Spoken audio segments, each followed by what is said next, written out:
Derivatives trading involves substantial risk of loss and is not suitable for all investors. Past performance is not necessarily indicative of future results. Good morning. I think we should pull up some links here first.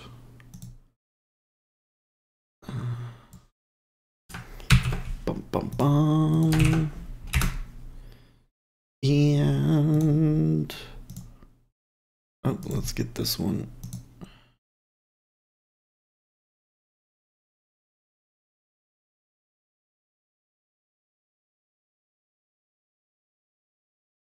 Mute you. Good grief. Okay.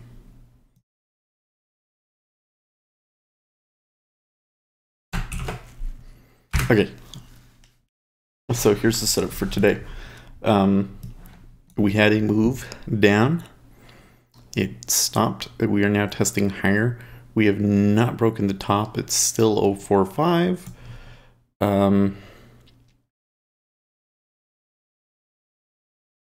We could take some trades here. So we are trying to say we don't want to mess with too strong of a profile, but I don't know, man. This is pretty weird profile I'm looking at here.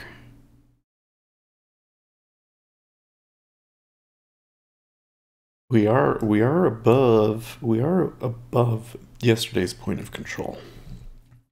So we could move higher.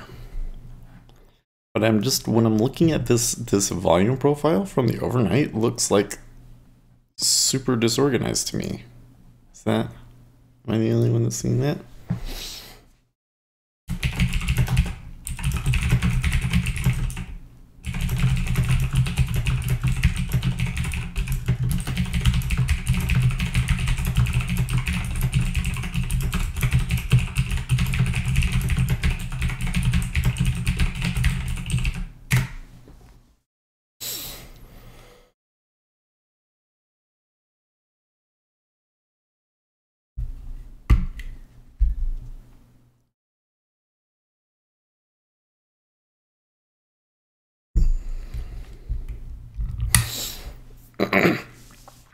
I want to see here in 2 minutes what they do.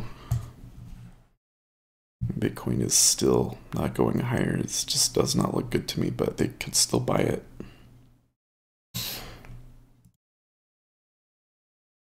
And the E-mini didn't really move overnight. It just equalized essentially.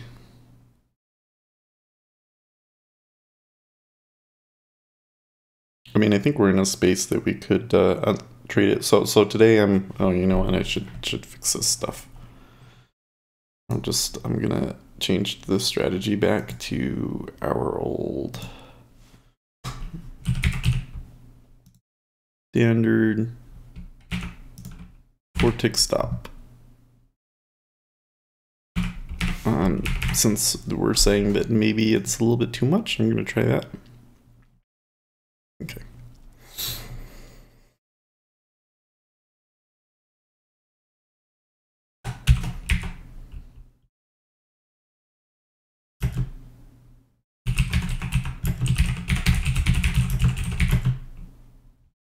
Okay, so there they're going on the open. So I think I want to buy this.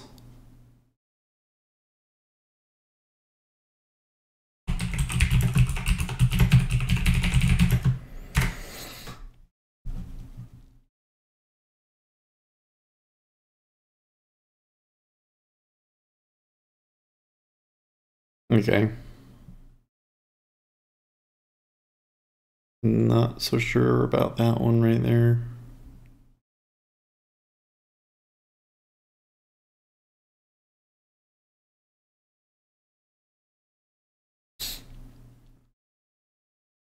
They should be hitting that and they're not. And that looks a little bit too big.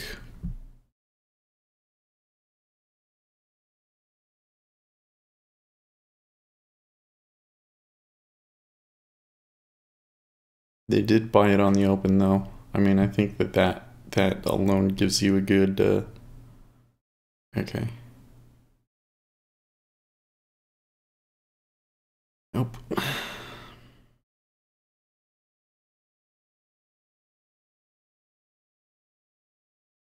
already. I think I'm already getting caught in a trap here.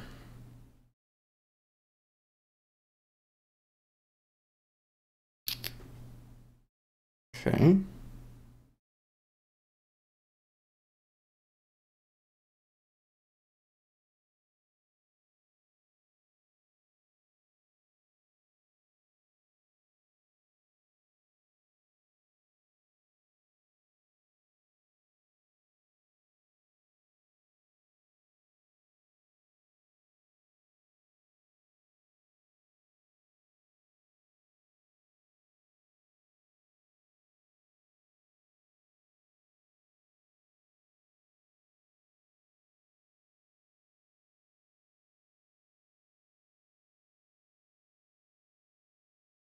That 1100 at 16 is interesting.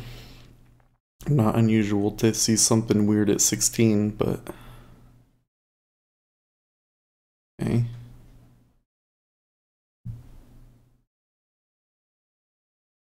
Well, that held. I think I should.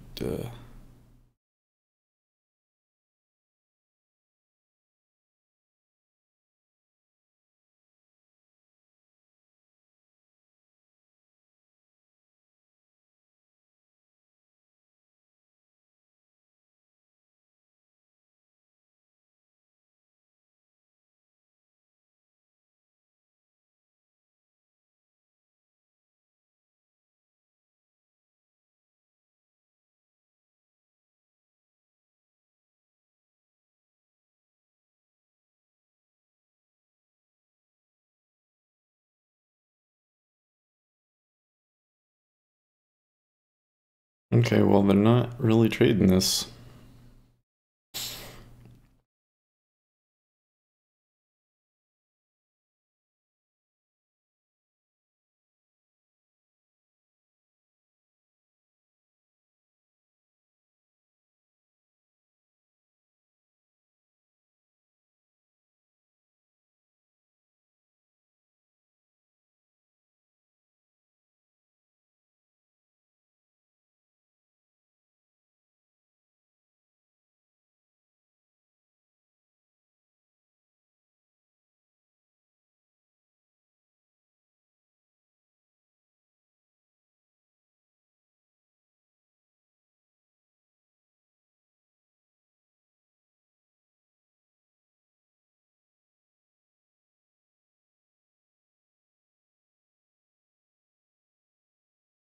Okay.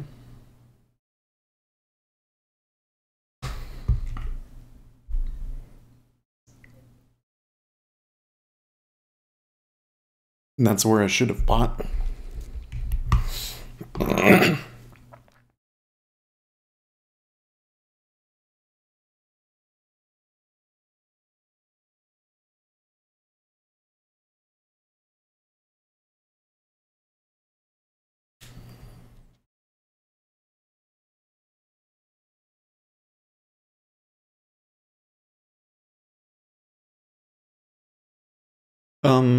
So who would be buying when there's sell volume at 1161 at 16?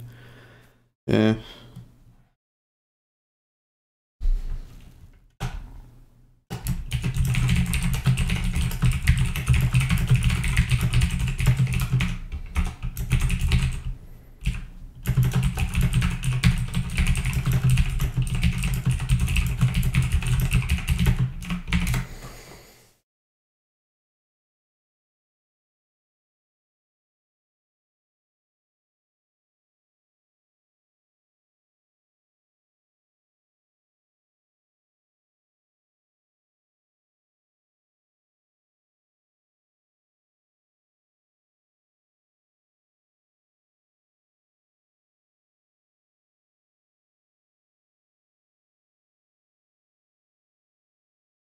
They might actually trade up through it. Let's see. They sure look like they're all poised to go. Now, if they hit and it stops, I'm out. Okay, they hit it in ZB and it didn't go.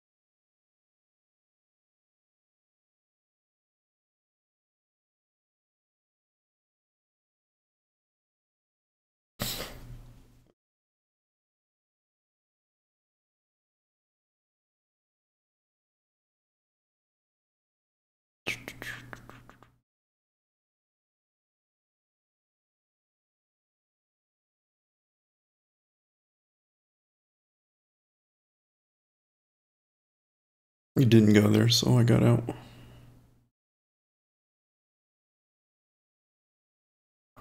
It looks like I'm being a little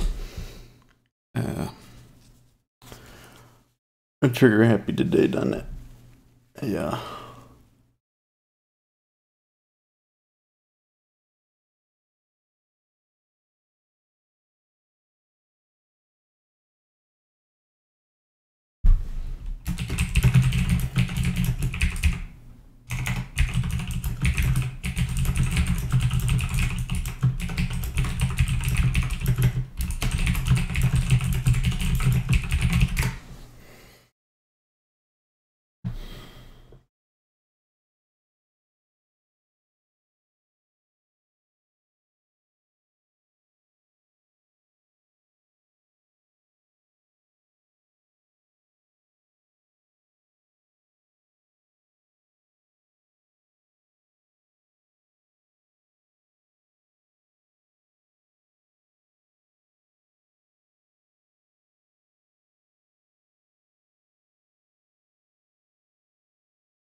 Okay.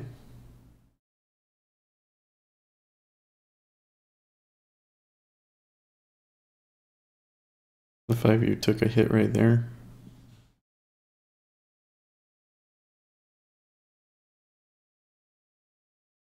Like all of these seem suspicious. Like that should have stayed. I mean, traded down a little bit too easily, but nobody was really willing to offer. And look how easy that 182 went. Oh man.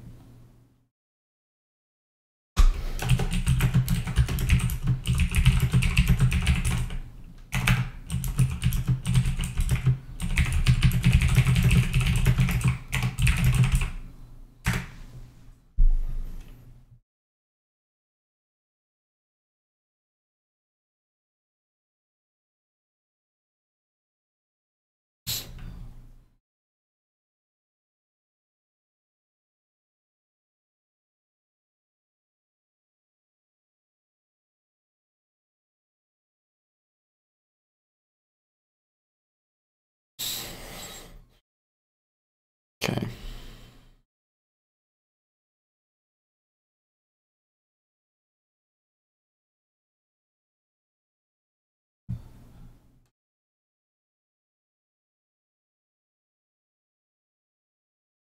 I was just thinking, I think we could trade back to 31.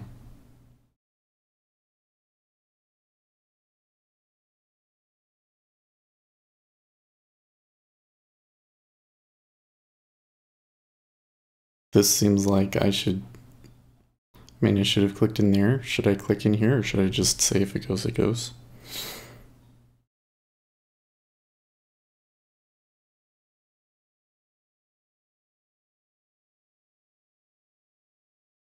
I think this spot right here is a poor spot to be doing that. Yeah. Okay.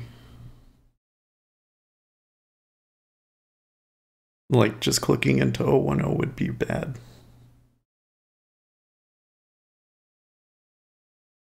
Because there is some support there.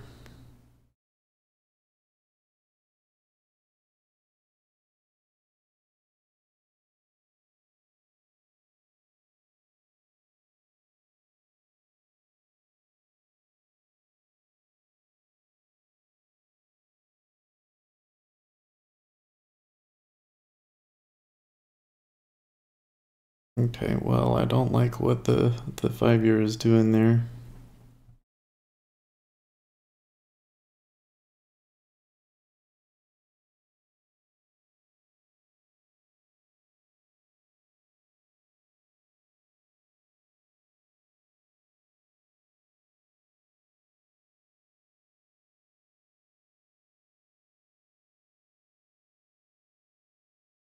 Okay.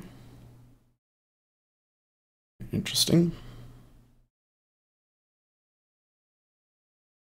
They put up 1,000 and they immediately sold it.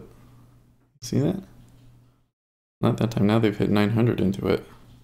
There actually a lot of volume got sold there, but because of the way that I have my DOM set up, you don't necessarily see it.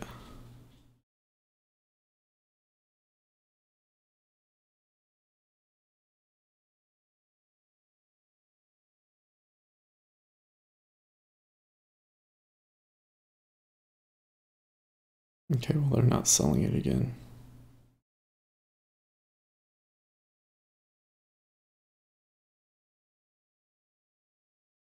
$500.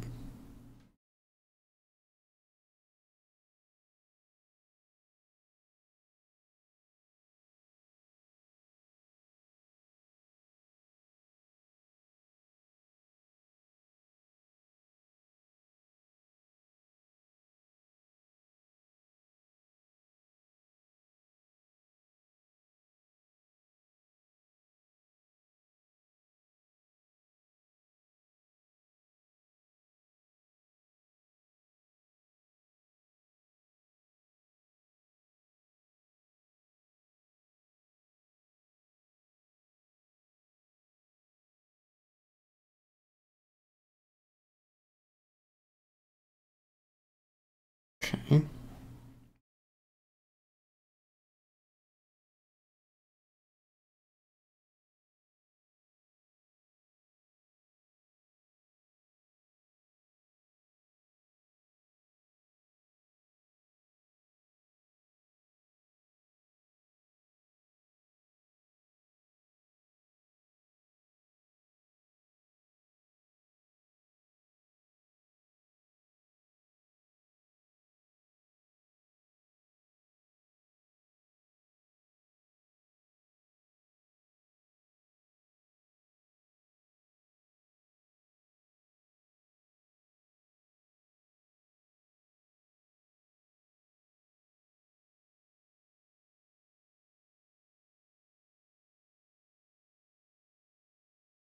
Okay.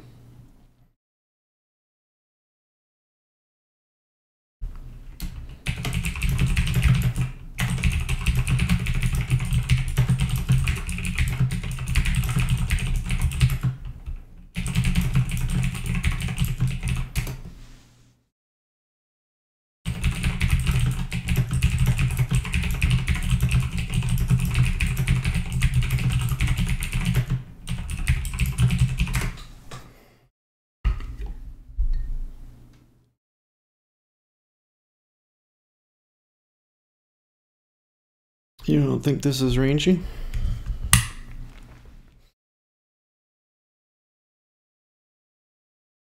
Well, I do like that last down tick.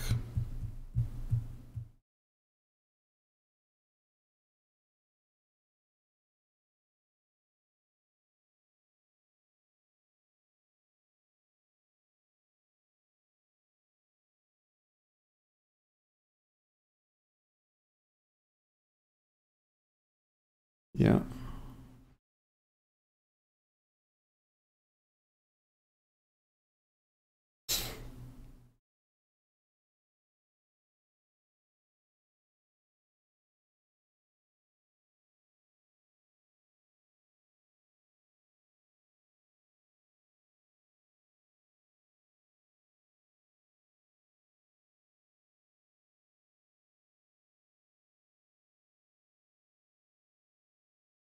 There's going to be a lot at 120, I think.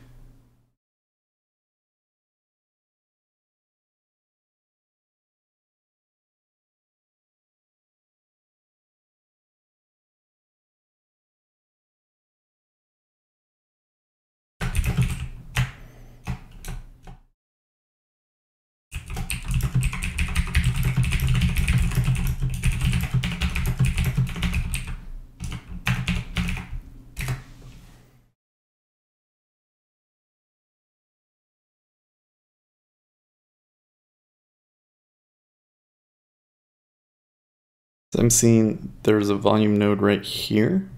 So I think now that we've traded into it, we're likely to trade into the other side, but they might not get through this 120. That's going to be one spot where there's probably going to be a lot of volume. And then there's this big old thing here at 31 that I want to see them test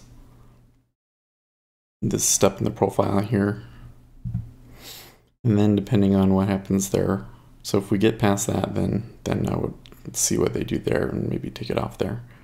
But at the moment, it kind of looks like they're not going to bust through 120. At least not right away. It seems like the 5-year is the one that's in charge though.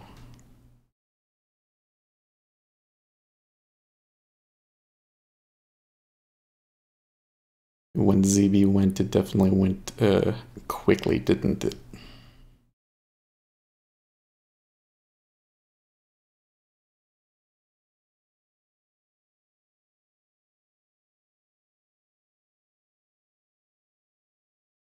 Just move this just in case something crazy happens.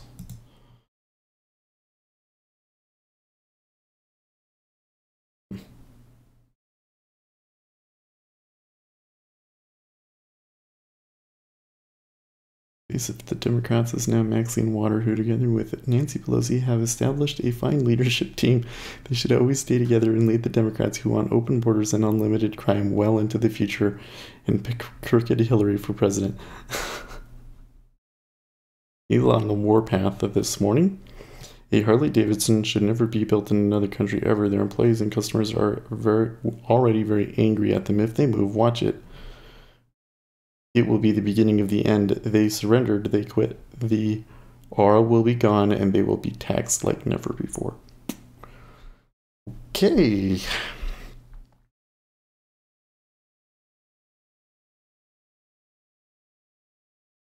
And we are finishing our study of tariffs on cars from the EU, in that they have long taken advantage of the US in the form of trade barriers and tariffs. In the end, it will all even out. It won't even take very long.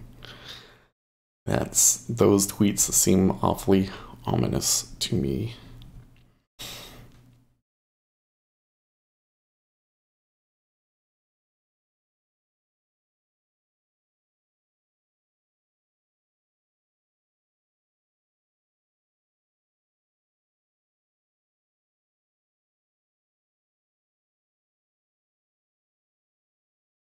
Okay, 3,000.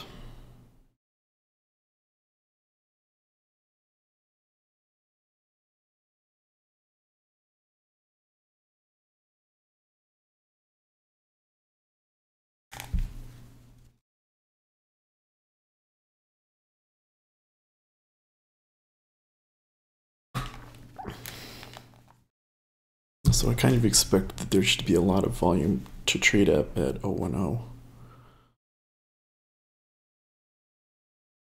So even if they break it, we can just get out of break even and be okay.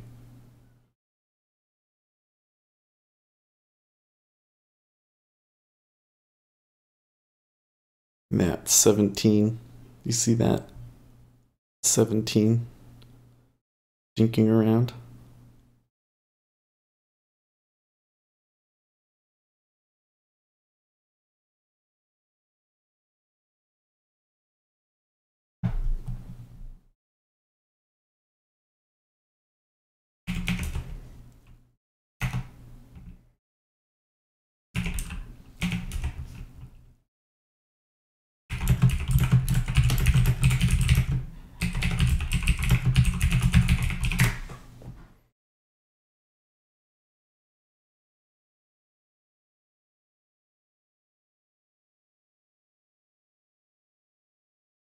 Look at it. It's trying real hard.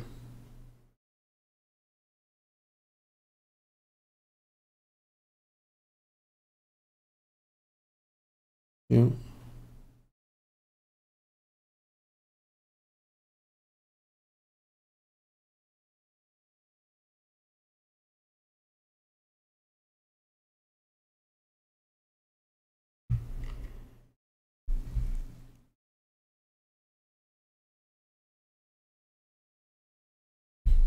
And then they pull at 17 half.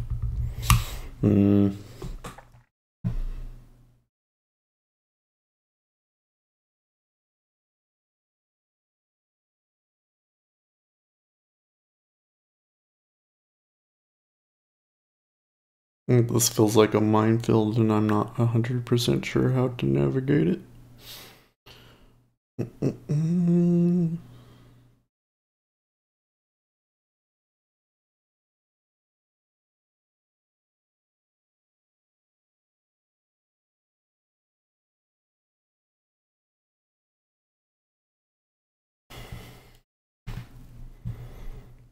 E-mini moving slow as she goes, but it looks like that they're gonna go up.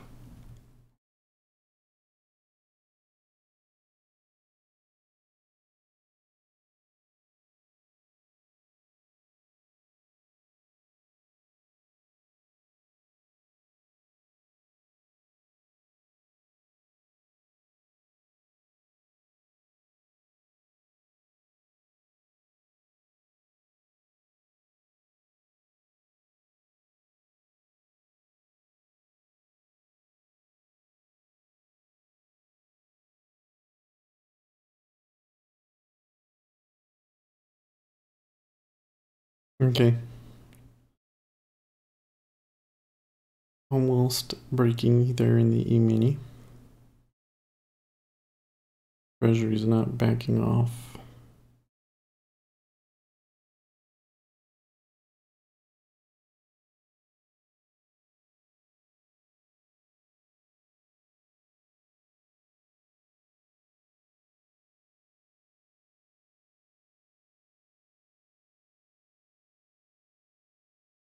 Yeah.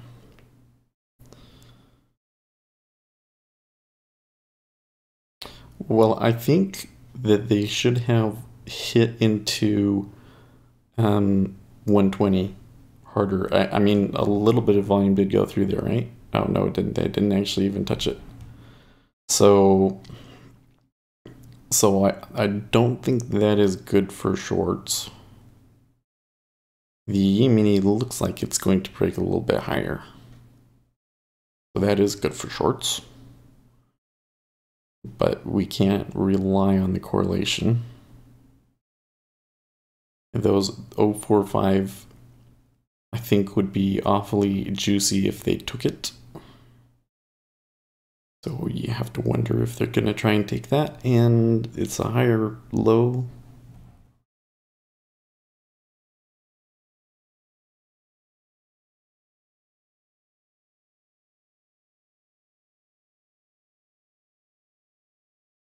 And they beat through a pretty big iceberg there at 01.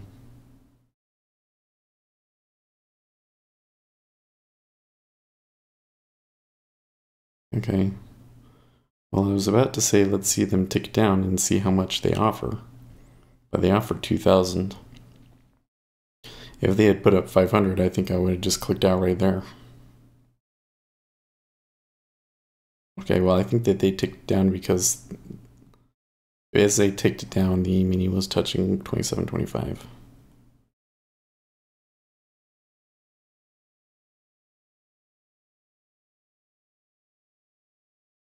Yeah, okay.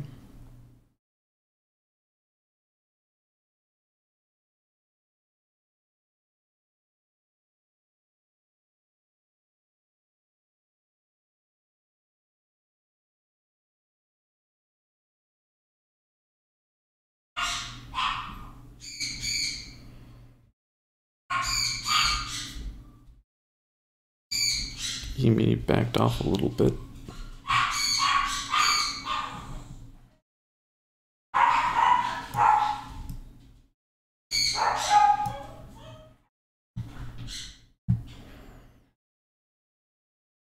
Okay, that right there, I don't, I want to get out.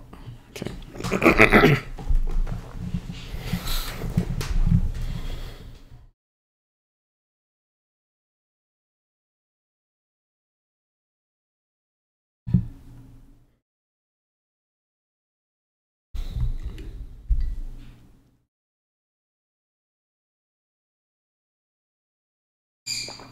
One tick, yay.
it seems to me like somebody is buying O1.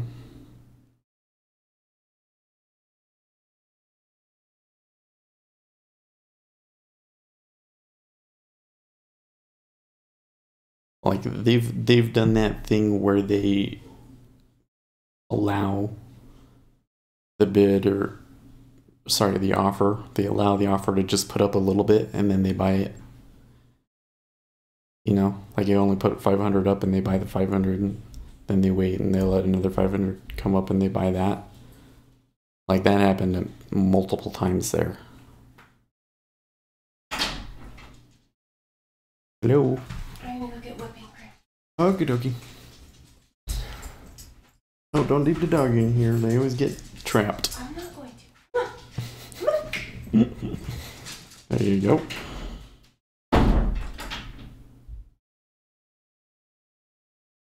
They traded it down again? I don't know.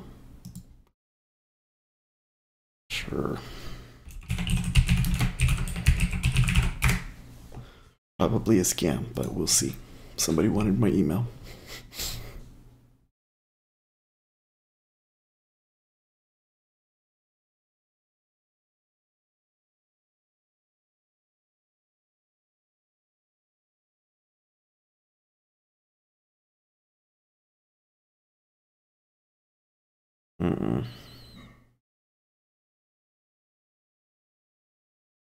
Not in this action, right? No. Like I see every one of these.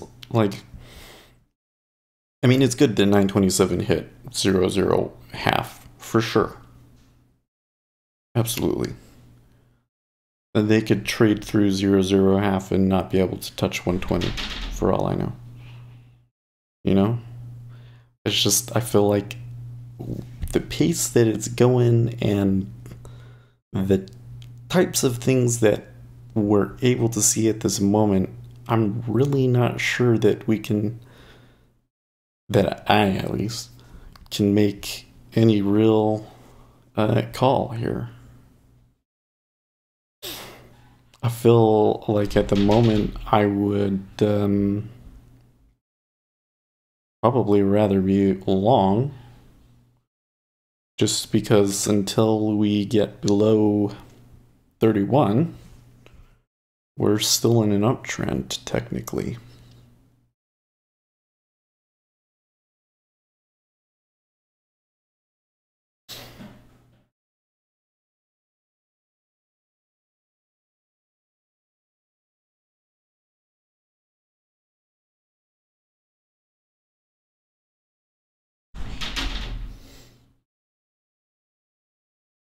We're also kind of in that area where it's like, what if I wanted to buy?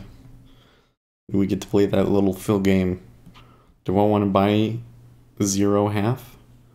Well, there's 2,000 sitting there, and 960 went into it. So in order for us to get filled, we'd have to have had more than 3,000 trade into that.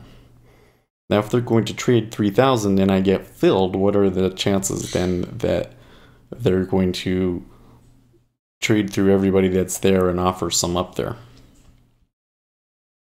And then maybe some people would hit 120. So it seems to me like this is not a safe place to buy.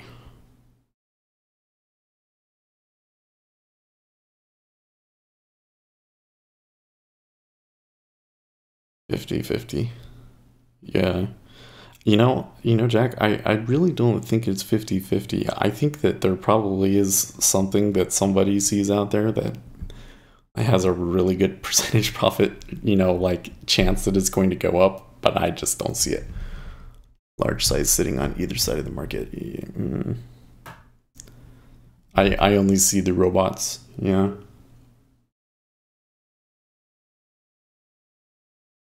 I don't see any like big targets really far out.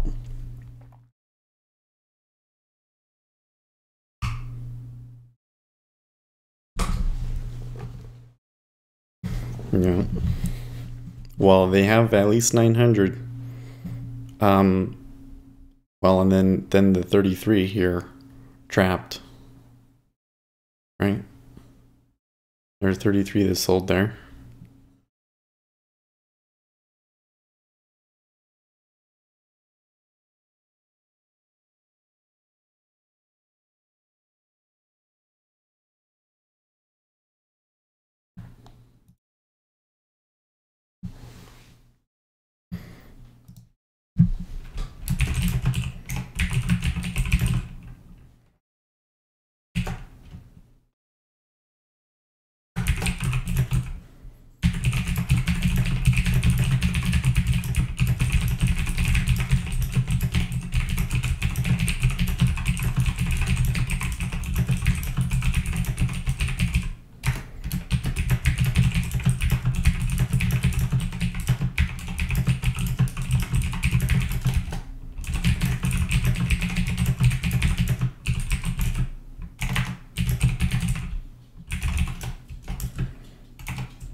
Sacramucci on Red Hat Restaurant uproar. The economy is actually doing quite well, better than people had expected. So why take all the wind out of that story, out of the optimism, and talk about this stuff? I would get out of this as fast as I could. Sounds like he's saying that he doesn't think that Trump should focus on that story.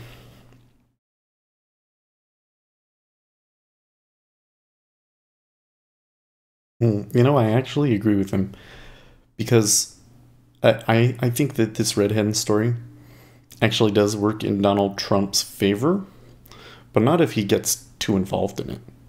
You know, like they did the thing, the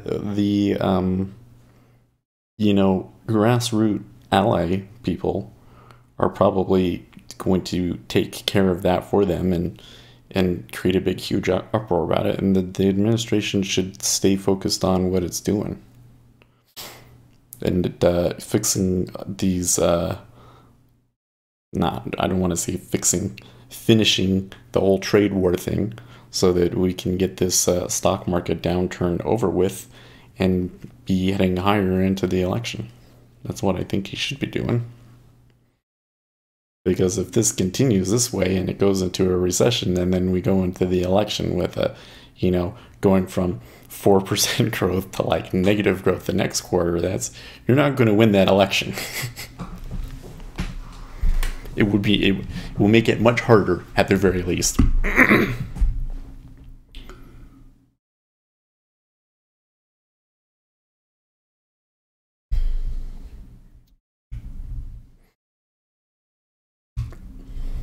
Well, looking back on this with that last trade, the place that I bought it, the place that I sold it was good.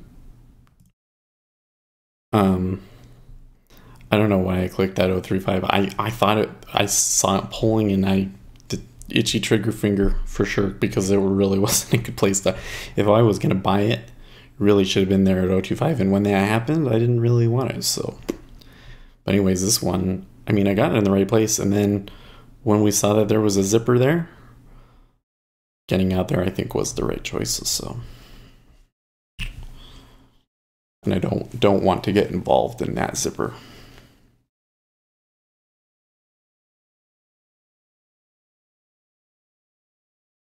If the E-mini is going to recover today, then I want to see them plow through this down.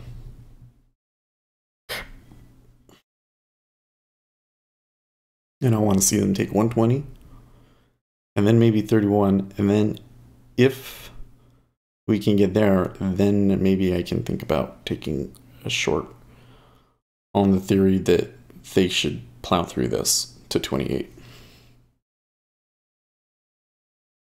But even then, that's a little, I don't know. So I don't really see a low risk, high probability play at the moment.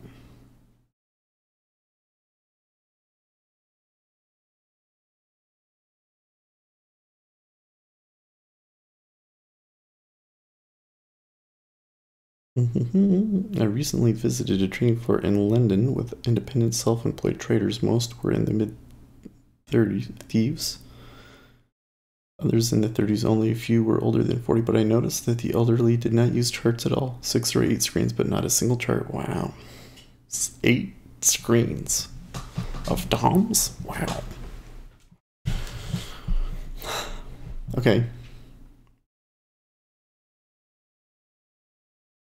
So they did get through that. That's maybe another profit-taking spot, but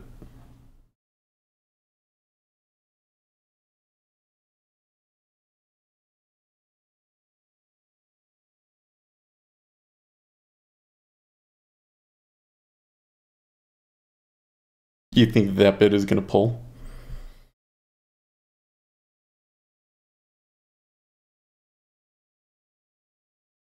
I don't know. I feel like here at 120, there's almost always going to be a pretty big number at evens. And there's almost always going to be a lot that traded there.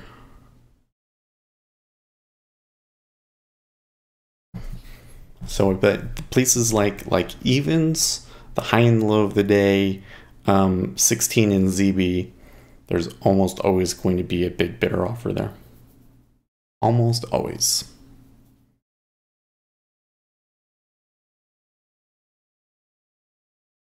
Yeah, institutional traders do use charts for sure. When I was at Goldman Sachs, they used charts. And a lot of it depended on the market. Treasury trader. I was told I never talked to a treasury trader, but I'm told that a treasury trader more likely to use a DOM. And, you know, some of the more thin commodity markets liked to use charts. I mean, they always had a DOM, but that they would rely on the charts a little bit more. I also have to, well, let me type this part.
And like the impression that I got from the person that I talked to was like, you can definitely trade retail and work at it and get good at it and everything, but that it's really hard and that it's a lot harder than what they actually do at the institution because they have such an edge for being able to see the institutional order flow.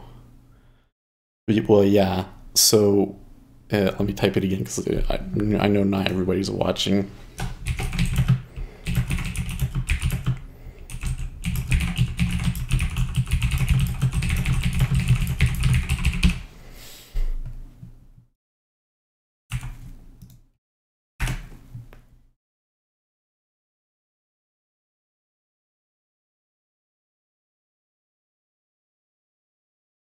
So I don't know exactly how it works because we didn't mess with that particular part very much.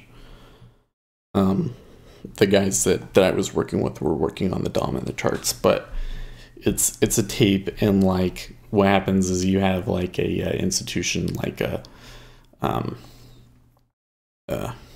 hedge fund of some sort, and they say like, I want 10,000 treasuries, but I don't think I can buy it myself. So I want 10,000 and this is the price that I want it at. And then the trader can see that come through in on the tape, and he gets a listing out of like how much he needs to fill. Yep, exactly. So it gives them an idea of true underlying supply and demand that we can't see. So there could be people looking to buy under 120, Like they say, I want 10,000 contracts under 120, and they could be like, oh, okay, well, then I need to set something up to push it below that in order to fill all of those orders. Yep, and we can just guess.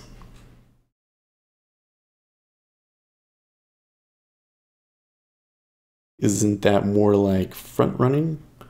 Kind of.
That's where the Volcker rule gets really complicated, because you can see where if an institution came in and said, I want to buy 10,000 contracts below 120.045, for instance, okay? So then we're like in a good position, right? We could buy, and we're well below that price, and we can get it to them. And what they would do is they would, hey, I know that it's going to go lower. Let's just let it go a little bit lower and then buy it there. And that's all extra profit, right? Well, now with the Volcker rule, they're not supposed to do that. And they have to report like every trade that they make and all this stuff about it so that they can prove that they're not like proprietary trading it. So like it gets really complicated at that point, and I don't understand all of the nuances because I wasn't an institutional trader, right? Oh, hey, that's a good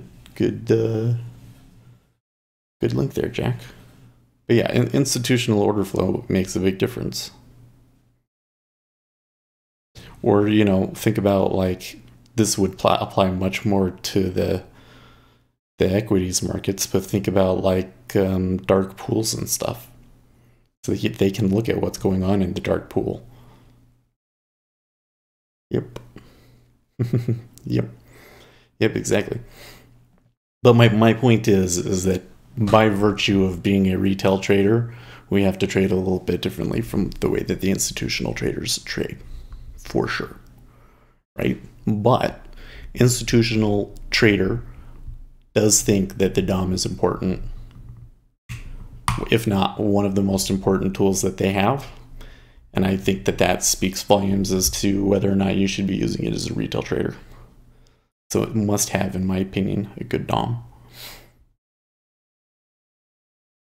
And if you don't have a good DOM, you better have some way of setting up your charts to tell you similar information, like using volume bars and some degree of level 2.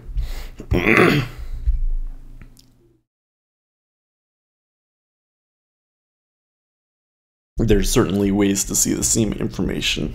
I don't think that they're as effective as the DOM, but you can still see the same information and pull it off. Okay, ZF has actually been buying through here now. Yep. Oh, I so agree with that, alligator.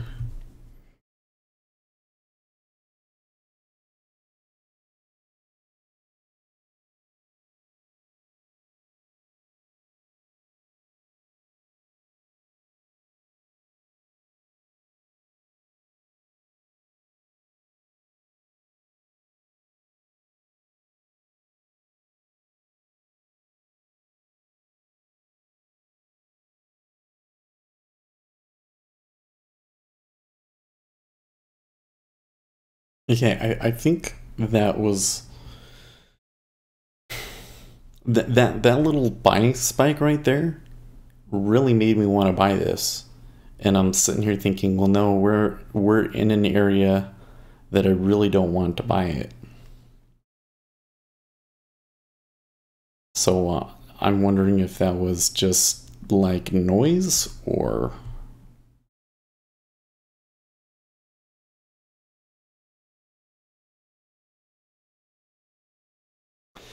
Let me show you something else. I think it's displayed best on this chart that you guys can't see.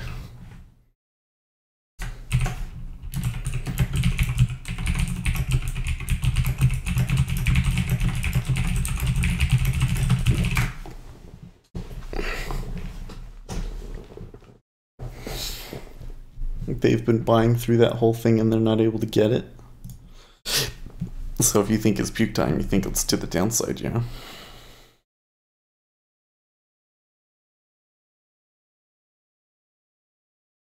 It kind of looks to me like that they're going to, that they might go lower.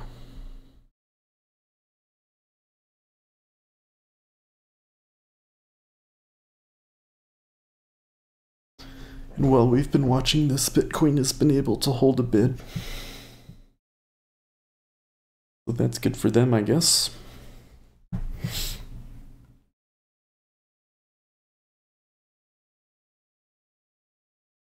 Oh, there was the HPI at 7 o'clock, wasn't there? I didn't even pay attention.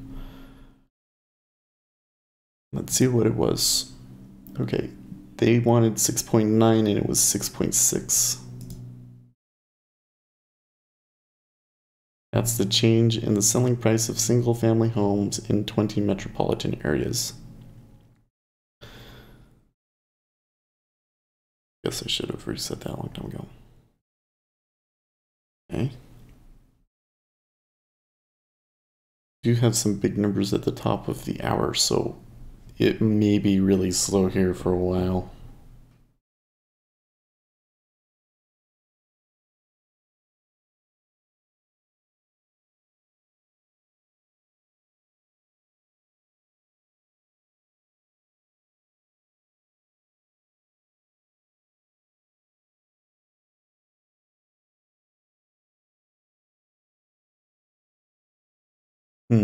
Feels like it's ready to pull a reg and dust threes. So here's the thing where I have a really hard time is like when we're talking about which side has more trapped traders, right? Like here's a big 6. So we know here 6,000 people bought it, 6,000 people sold it. It goes down. Those people that bought it are not going to be feeling very good. I think we all understand that, right? And then the further out they go, and it seems to be about 4 ticks, they have to get out, right? So question 1. Have they gotten out? I mean, there has been more than 6,000 volume down here, right? So at what point are those guys all washed out, right? But then the other thing is like, for all we know, these guys that were buying here were people that had sold down here and were getting out. And so they're not actually trapped anymore because they all got out, you know? And since we can't see whether an order is like somebody entering a position or exiting a position, there's no way to really calculate that for sure. There's just kind of like, you can just kind of guesstimate it based on experience that when this happens, they tend to be trapped, you know? If we had the ability to, 1, see whether an order was entering a position or exiting a position, and 2, see the person associated with each position, even if it was just like a number, like, then you could calculate it and we could actually know for sure.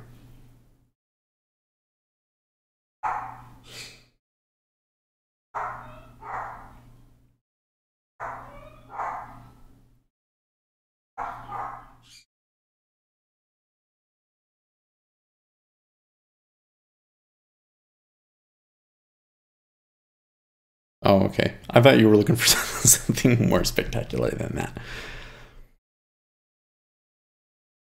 That one, I don't know if, I want to fade that. I would want to see at least 31 first.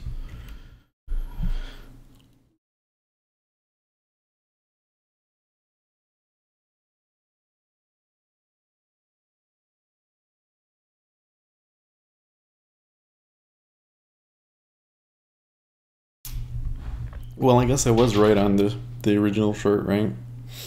But I think it was the right thing to get out when it was in a zipper. I mean, this is bubbled down, right?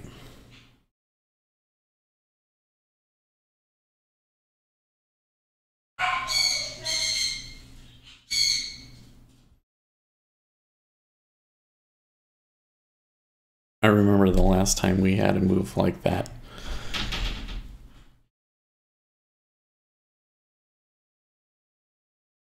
Yeah. Well, equities did go up, but not by a whole lot. That bubble down kind of action though is like really hard to trade. And I remember last time it happened, there was like it kept bubbling down, and then all of a sudden it really, really picked up. And then that was the end of it. Like it reversed after that, right?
I am still a little weary about the fact that the 5-year has been buying through here.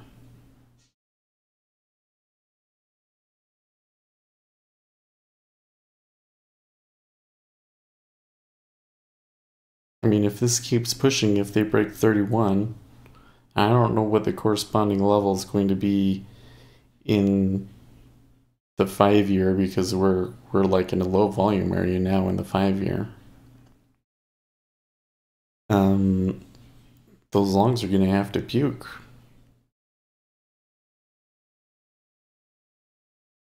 But they could totally just continue through here. Okay, so there was 1,000 both ways and a good tick down. I think I could take one here.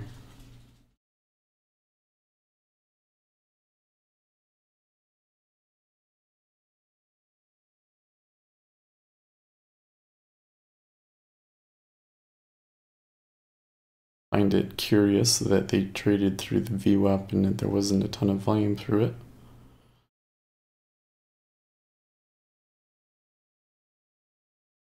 There is a big order down at 143.30. Oh, but that was the low of the session, so yeah.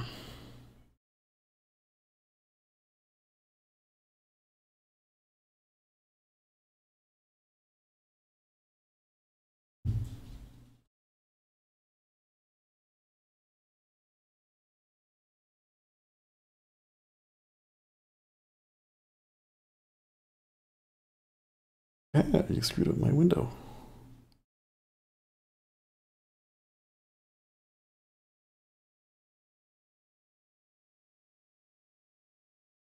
Yeah.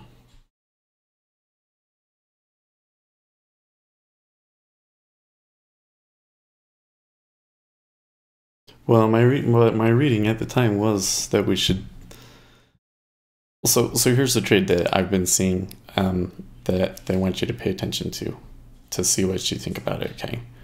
And the trade is, and of course things look very different now than they did at the time, but the trade is when you have range extension and then you trade back into a high volume area, you're likely to trade through the other side of the high volume area. So at the time, 31 was like the point of control. And so that's why I thought that there was a very good chance that they were going to trade through this high volume node and test 31.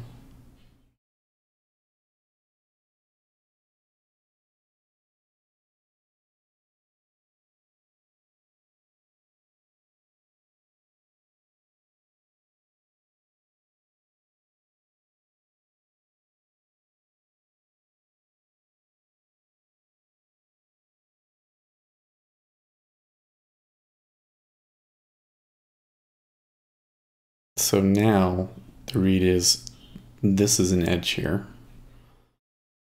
I'm a little wary about selling right into that edge. But if they break that edge, I think that you could go to 28.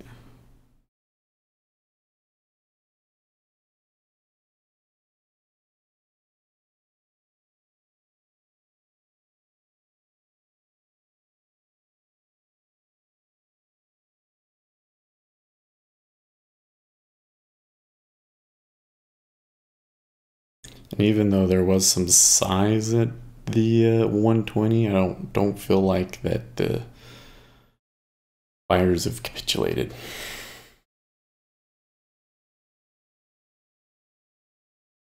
So you can see here in the 5-year, they're still net long, at least in cumulative delta.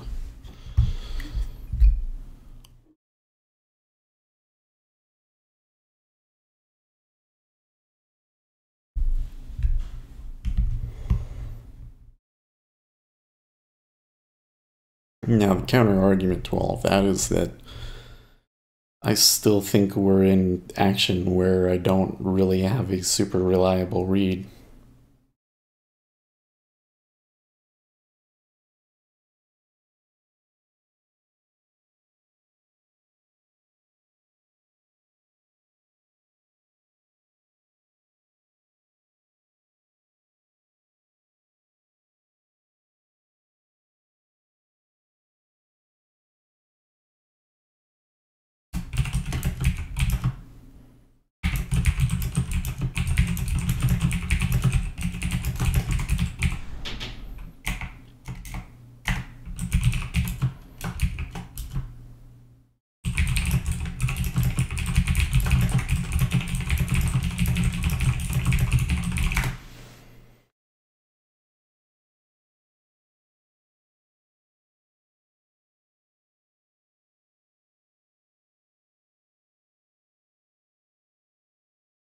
I would think that 31 is going to get defended a little bit.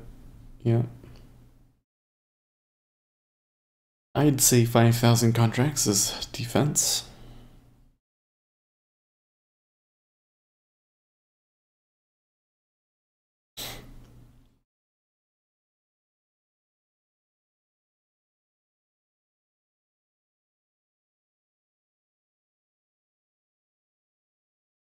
Hmm.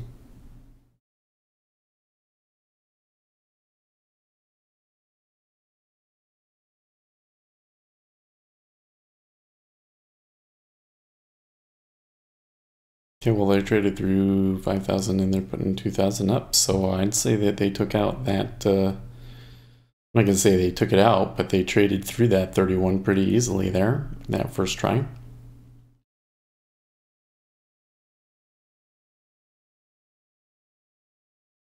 Now they're trying to buy it back through and they're struggling. Oof. Wow.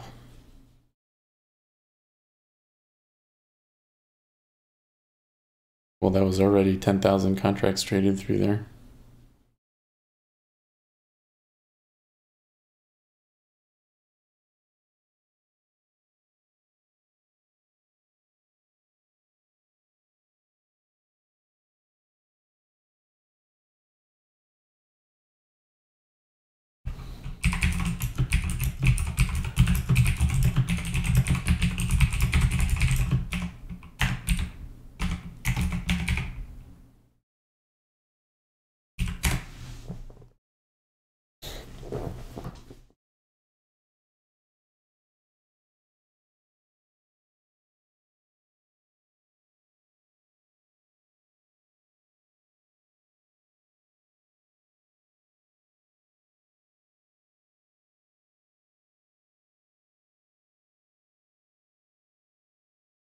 Appears to be 160 is the key level in the 5-year. And there's some defense there.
Chips are having their worst quarter in 3 years, and it could get worse, Oppenheimer says.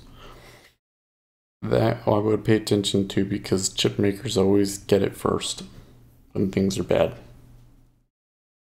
It's always the chip makers first.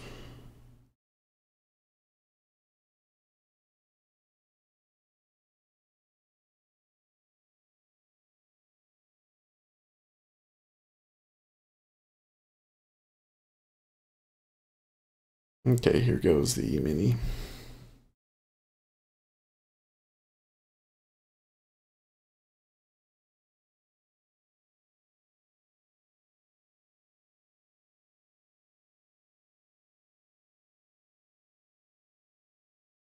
Whew.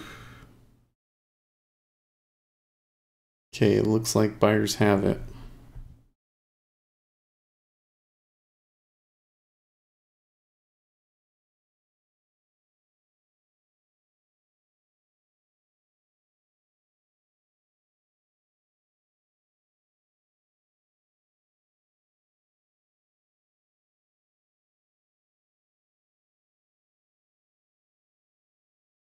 I was thinking about selling that 31, but I think I should wait for a good 5 minutes here before I try and take anything.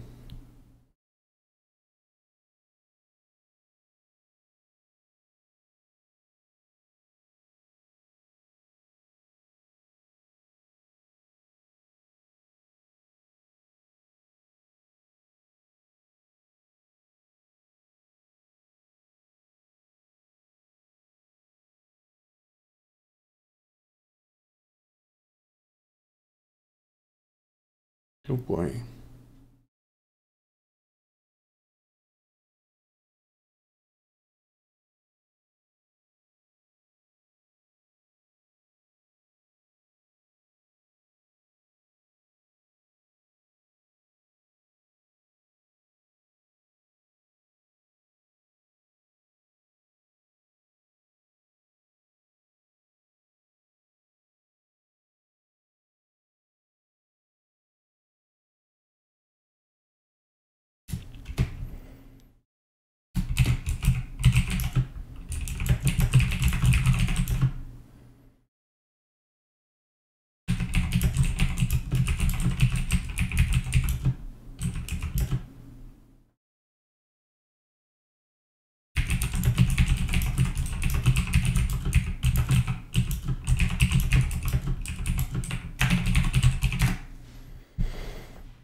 We've been back and forth at 31 a couple times now.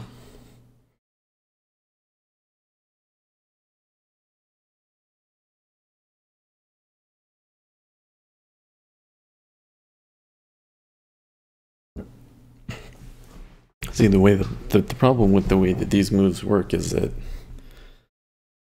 at least from my observation, is that they'll trade back and forth across 31 there, and then let's just say that the trend continues, which I think is the most likely answer, and they trade through 30.5. When they do it, it's going to be like all at once, and then like there's your opportunity is lost.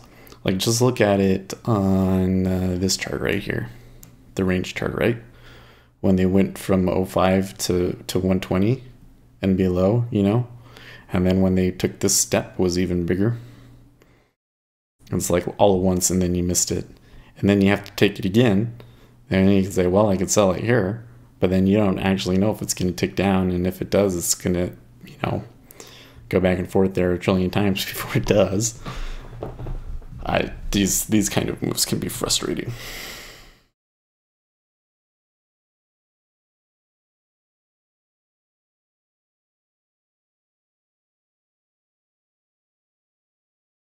Okay, well, the E-mini took a dive there.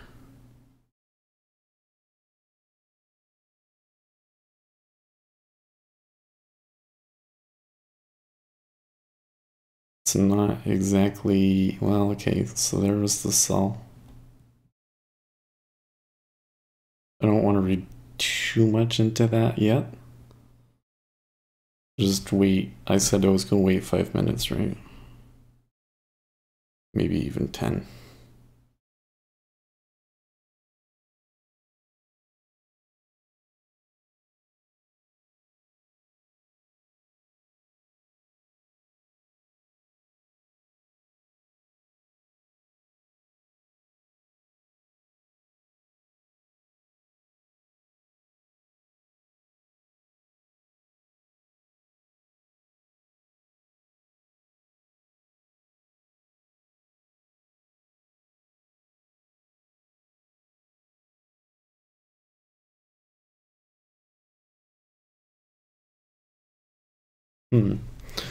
Oh, Trump tweeted again. The most profound question of our era: was there a conspiracy in the Obama Department of Justice and the FBI to prevent Donald Trump from becoming president of the U.S., and was Strzok's at the core of the conspiracy?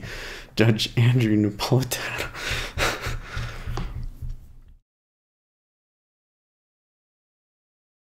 Okay.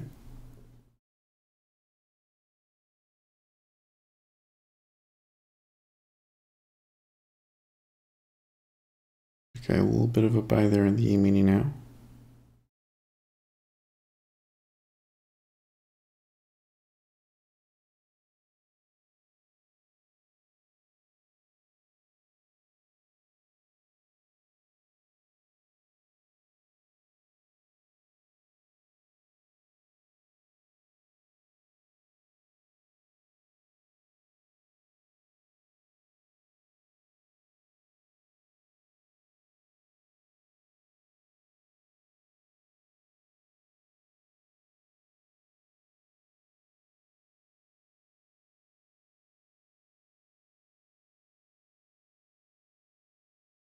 Okay. Well, that was a strong tick up right there at 31.5. A little suspicious, to be honest.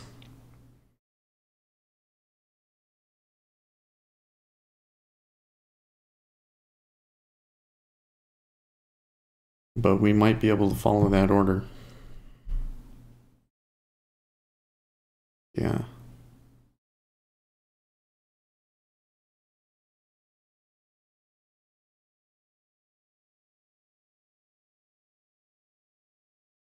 Okay.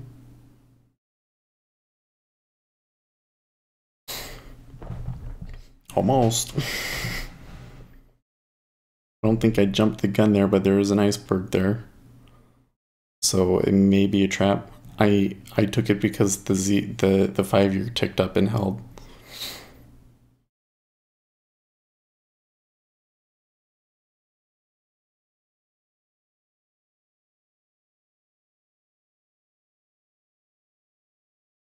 The E-mini's getting hit.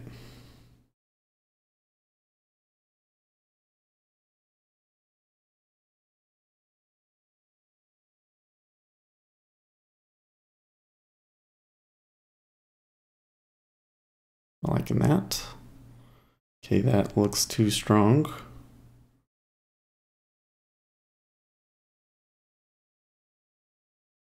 Is this gonna pull? Nope.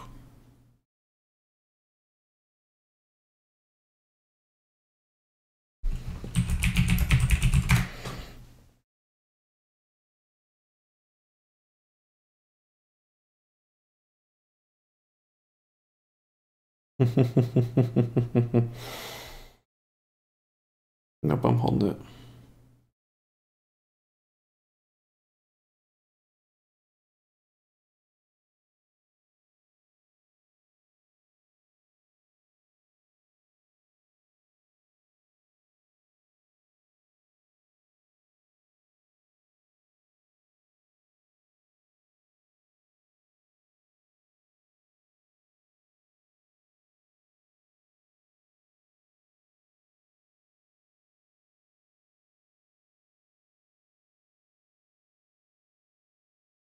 I'm a little concerned about the 5K at 0.5, and I want to see if, when we tick up if that pulls.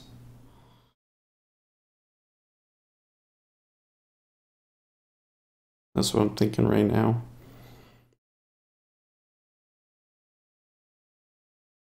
The E-mini certainly recovering there a little bit, so that may have been the worst of it.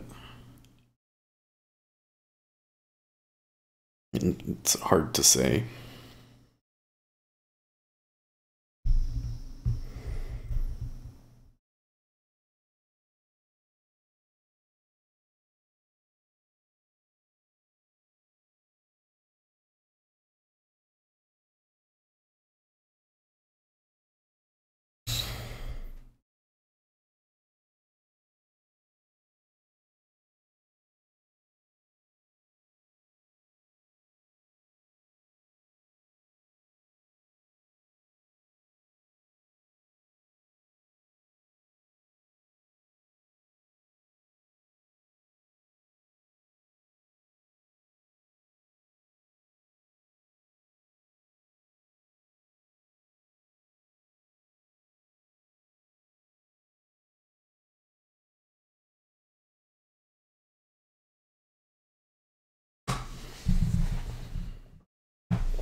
Well, the moves down certainly seem to be affecting the treasuries more than the moves up in the E-mini, but they've almost completely recovered in cumulative delta now.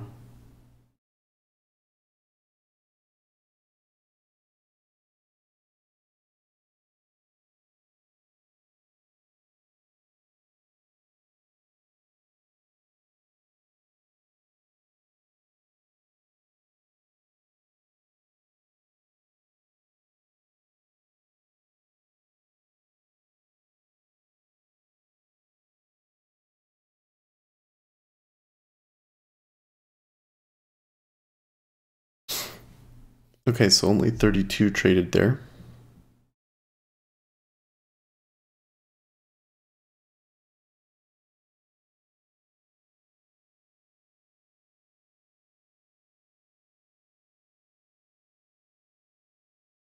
No.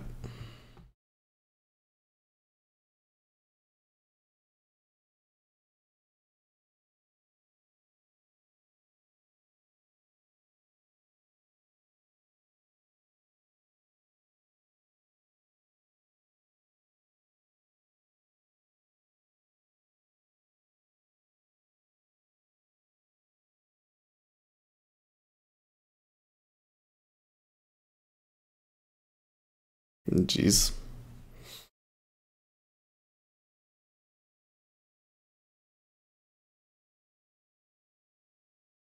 Think I should have waited longer.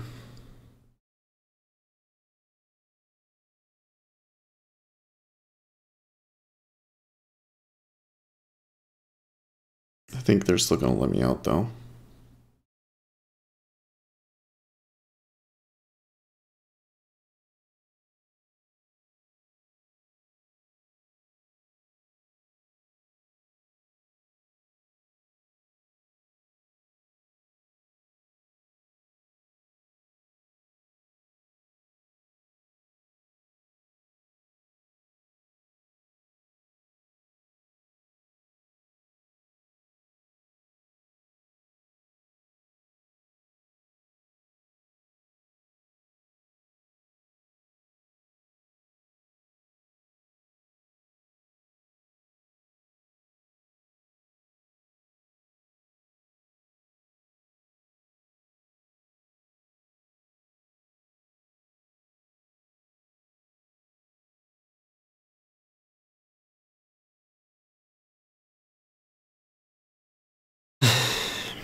I think, they took that little dive there, right here.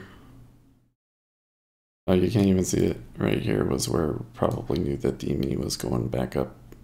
They did it 3 times. That's like a head and shoulders bottom.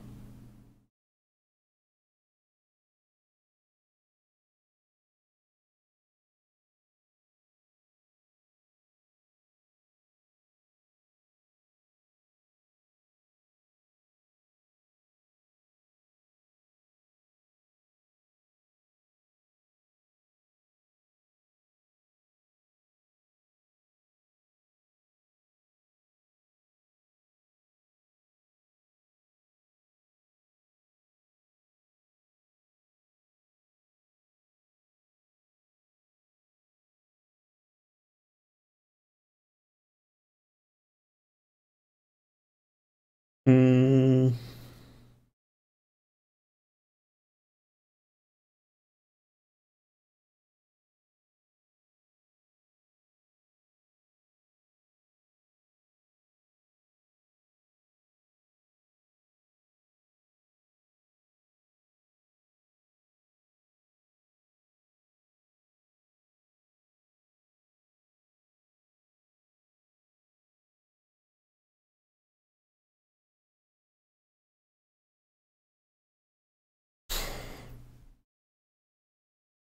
They're still having a little bit of trouble at 27.25 though in the E-mini.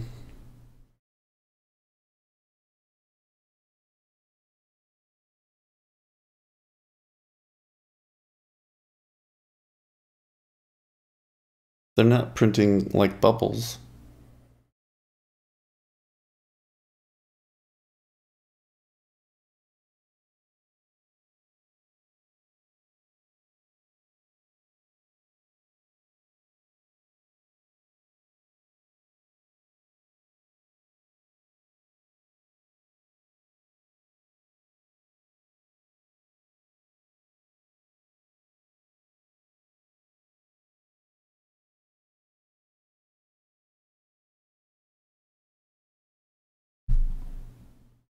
Well, if that gets filled, I don't think that it's the right choice.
I feel like at the moment that anything that I'm seeing here in the 10-year and the 5-year is probably not important anymore.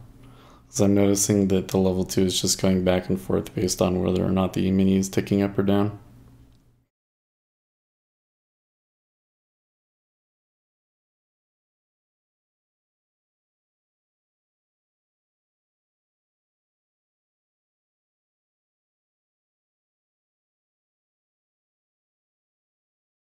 See right there, there was a volume cluster they pushed down, they ticked up.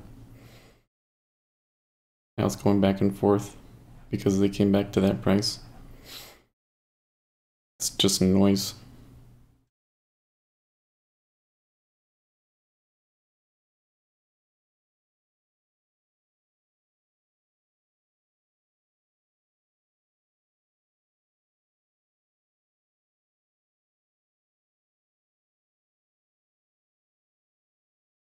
Yep.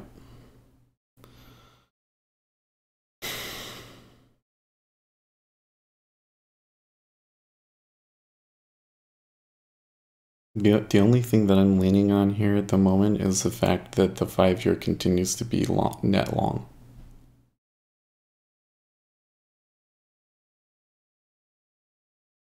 Otherwise, I would have ditched it a long time ago.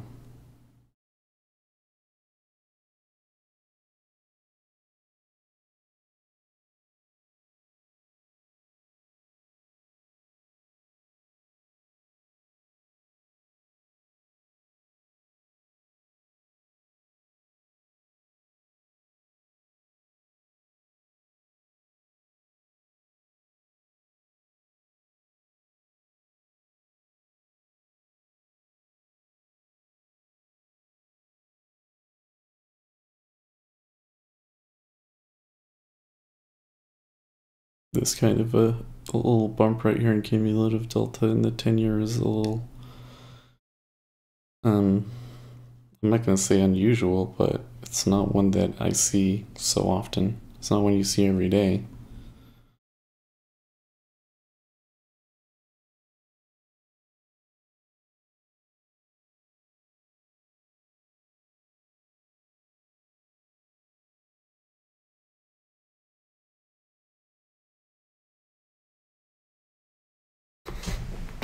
It says exactly what we saw happen though, right? There was a buy that we tried to take and then it didn't go.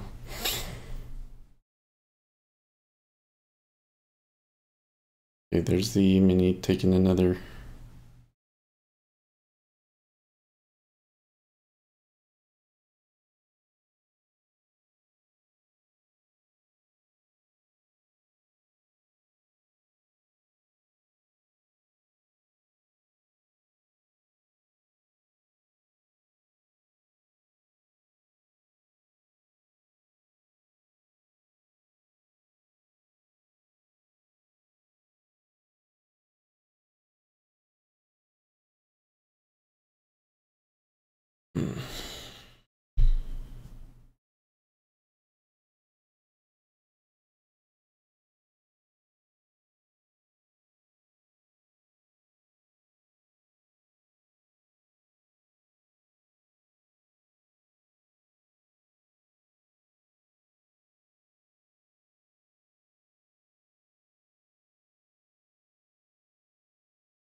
No, sellers are trying in the E-mini, but seems somewhat balanced here actually.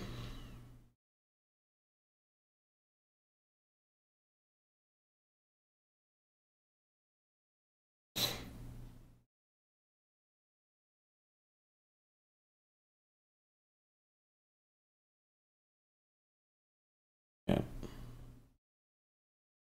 Curious.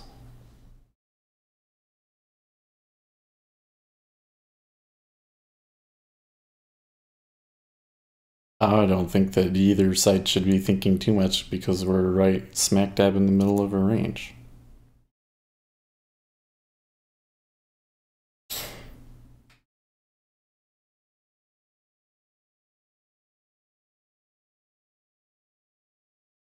I think that E-mini looks good though. And the ZF is coming down. That was my edge. That's where it looks like I'm gonna have to ditch this.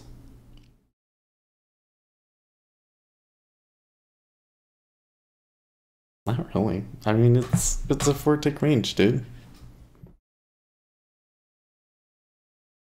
I mean, yeah, if you're a scalper and you're in a 4 tick range, then maybe you're thinking like, oh crap, I picked the wrong spot of the range or whatever. But if anybody else is still like, okay, well, we just got to be patient and wait and see if it goes my way or not.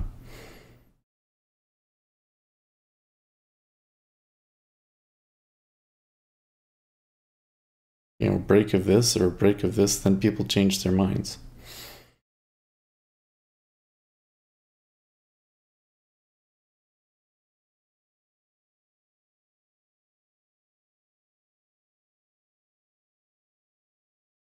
And their decision is probably almost entirely based off of what's happening over here. Which I think makes this a poor trade.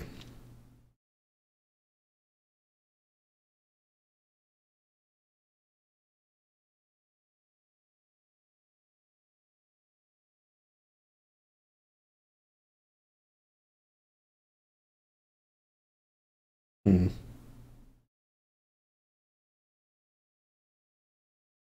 Okay.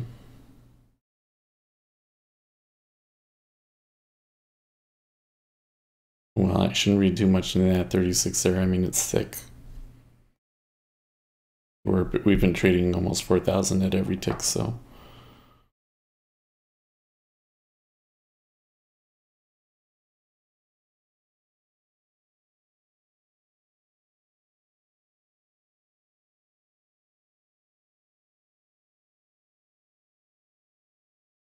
Five is a little more like it.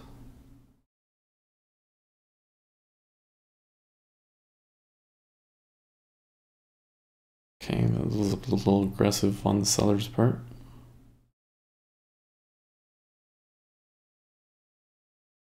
There again. And again. Okay. It came back. Treasury not responding to that. I guess they didn't beat out. They need to beat out 27.21.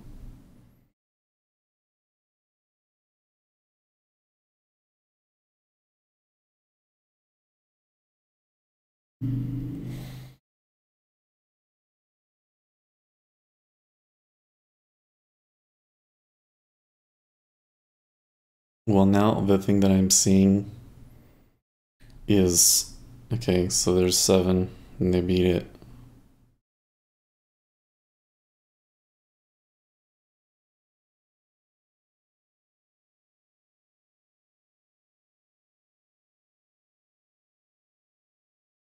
I'm starting to think that they might come down and stop me out and then they'll go up.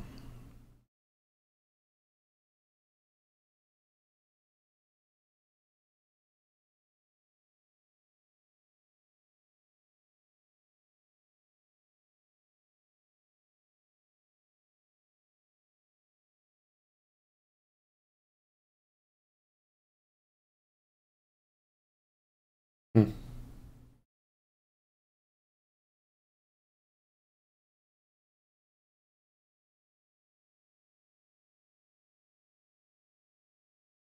Oh, that was better.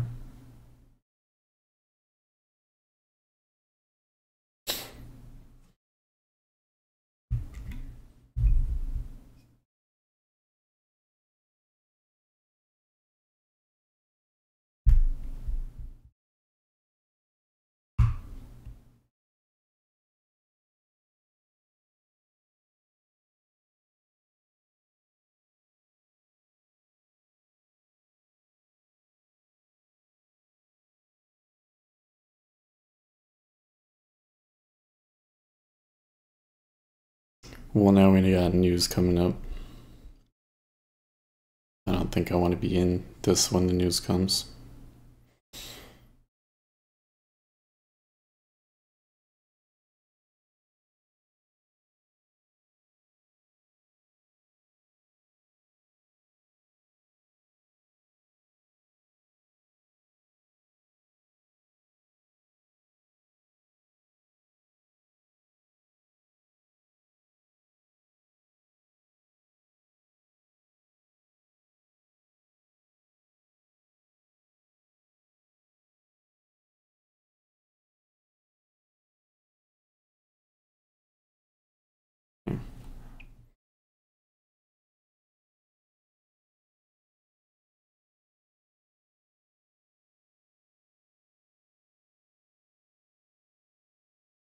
Oh. Whoops. That should be a 1, not a 2. Well, I guess we might as well leave it for 2 today. It doesn't really matter.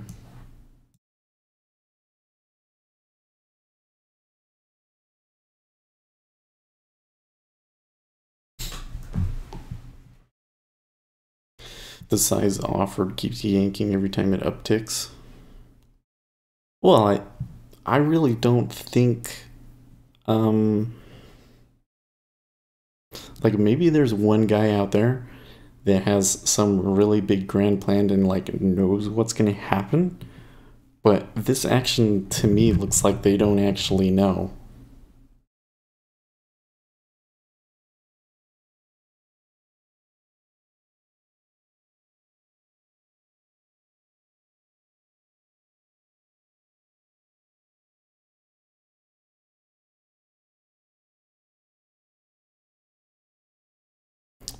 Yeah, it's a battle. Okay. Consumer confidence. Richmond Manufacturing Index was good, 20 versus 15. Oh, the consumer confidence was a little bit less than forecast, but still high. Well, that could certainly push us down.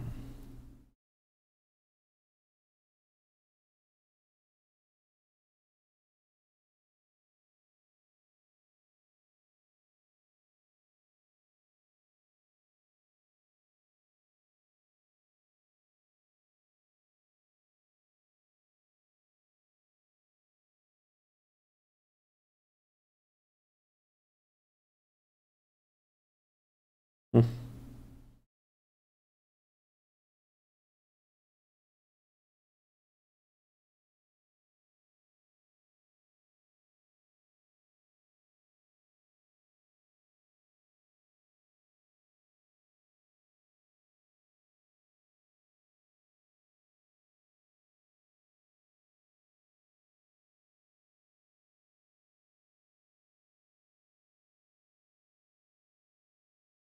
I'm wondering how this is going to turn out in ES because we got the bubbles down at the bottom and then we haven't gotten the bubbles since, and I'm wondering if was our clue. That like somebody bought down there and then since then it's just been sitting here and they weren't able to get back down to that area. And so I don't know if they'll be able to break the 27.28 or so. Yeah, it was 27.28, but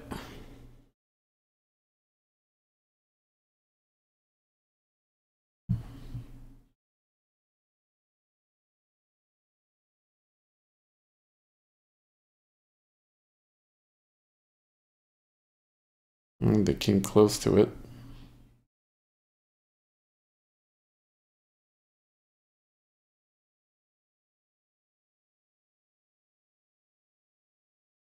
Okay, they did trade through that.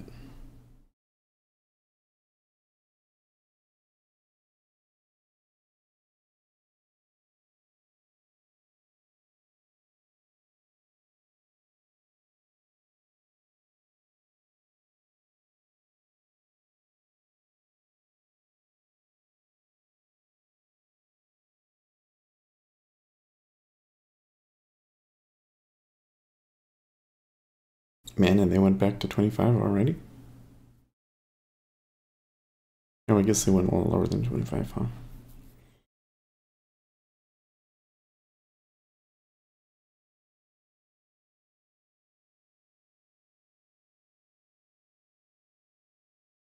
$25 is where I initially saw them struggling.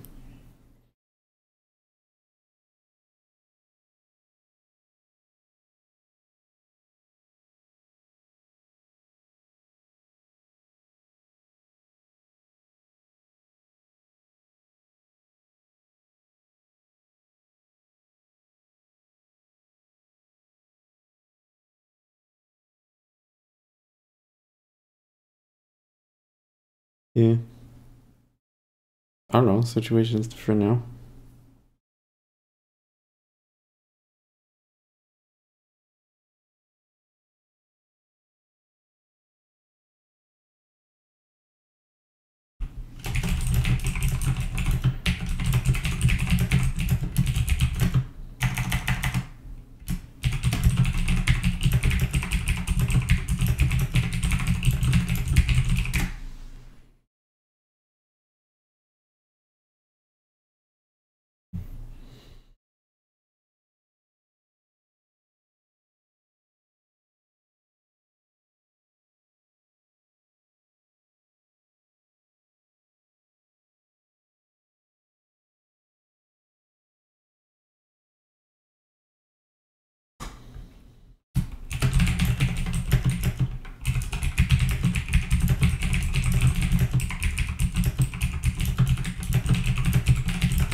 Yeah, maybe.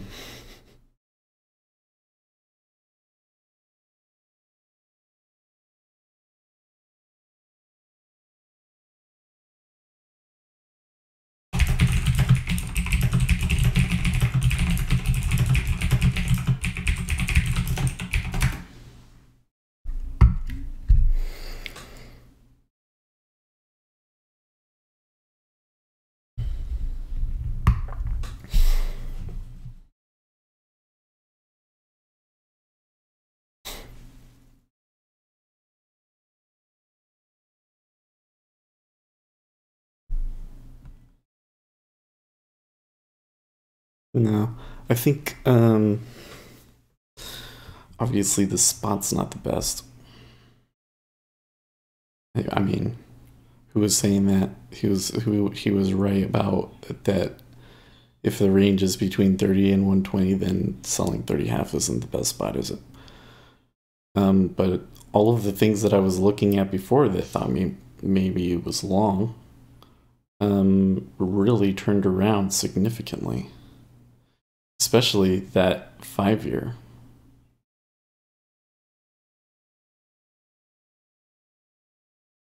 And so far, the 30 half has been holding pretty well.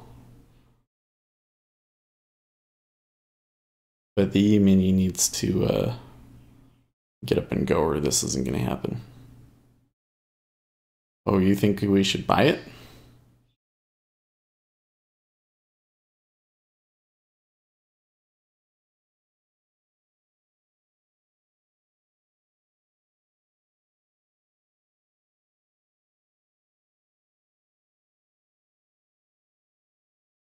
Oh, we did get a bubble in the E-mini.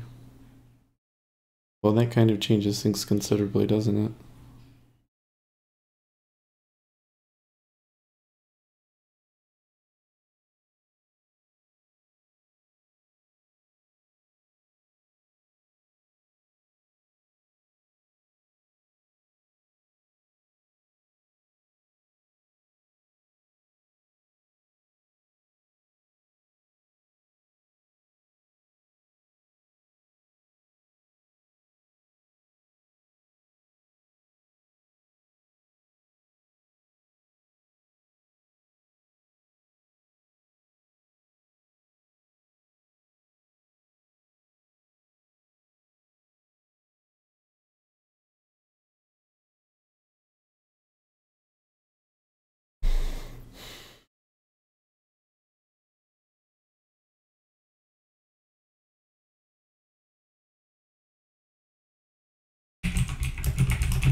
Okay, there's a pretty big iceberg here in the 30 year.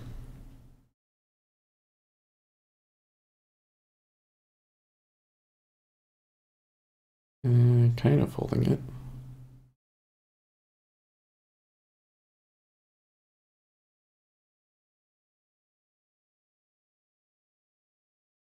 Hmm. Pick back down.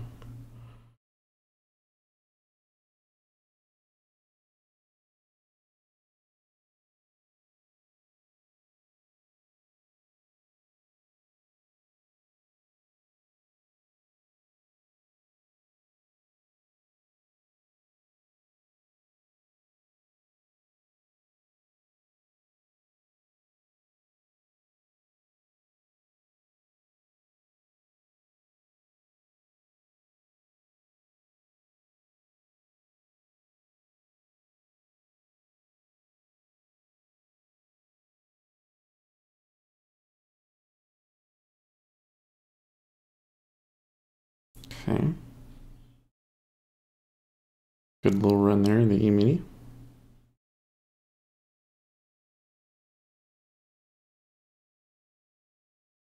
Wasn't a ton of volume in it. I don't know. That was only like 90, 70. It was, yeah.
Meow.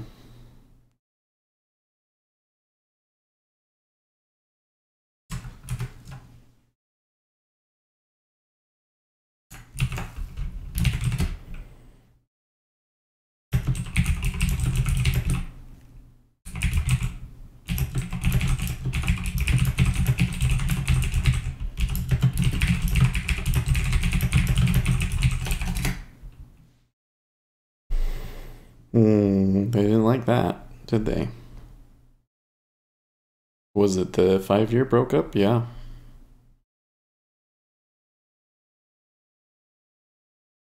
Broke up, it might tick back down. Let's see. Okay.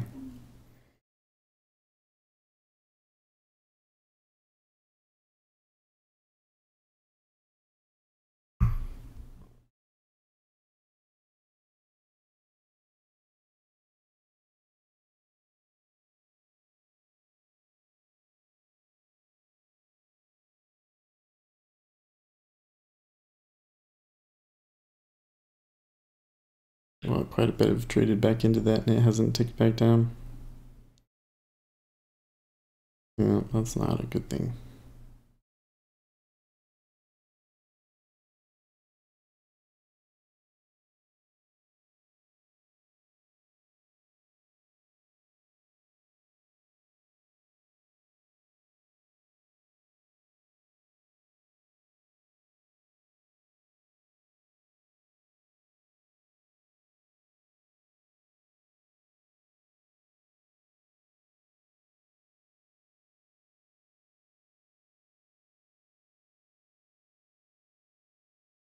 Hmm.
See what they do when they break this, if they break this. Okay. Wow, they really hit into the 30 there.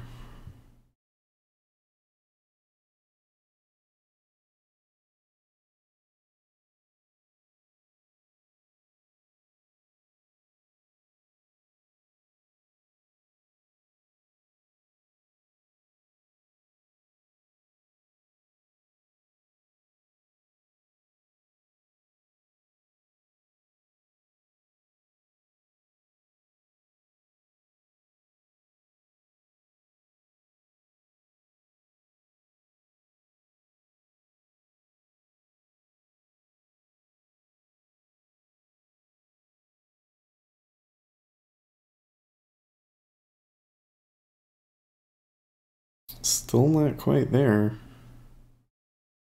Like, there's still, like, big orders up at the top absorbing in the E-mini.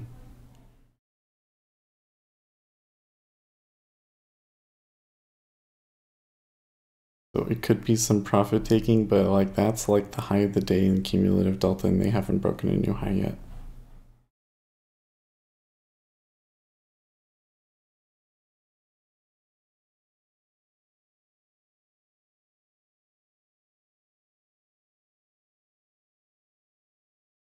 Over here, I feel like the pressure is still there, and I still see the target, and ooh, okay. Interesting.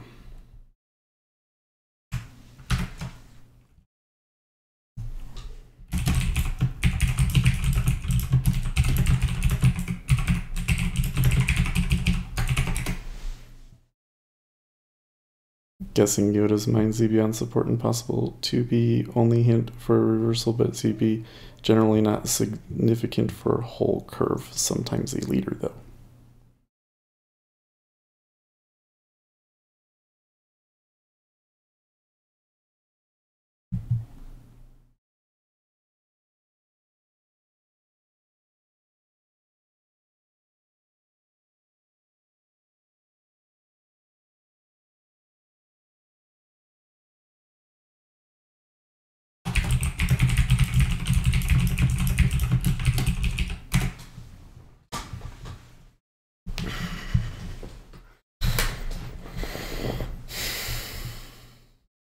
Go on.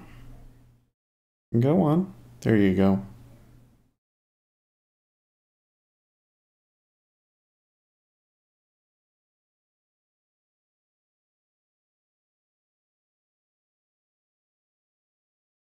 Wow, get out of here. Look at that. They're going to go all the way up to like 2740? Well, that's a ways away. Oof. I mean, if they continued through here, or no, I think that could be a stopping spot right there. Okay.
That way that happened in the E-mini has me a little concerned.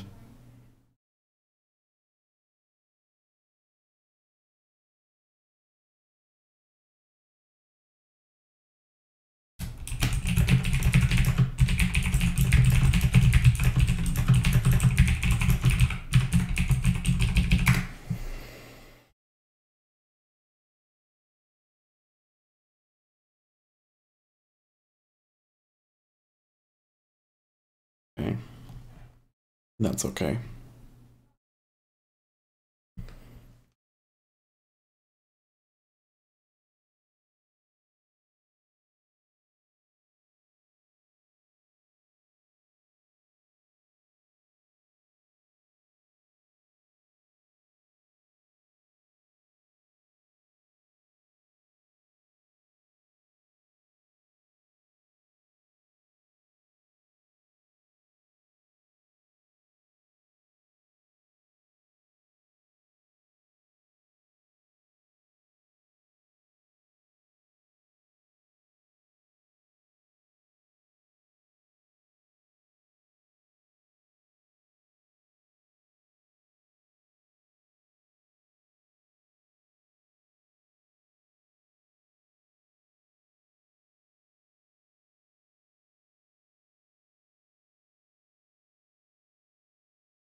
Okay.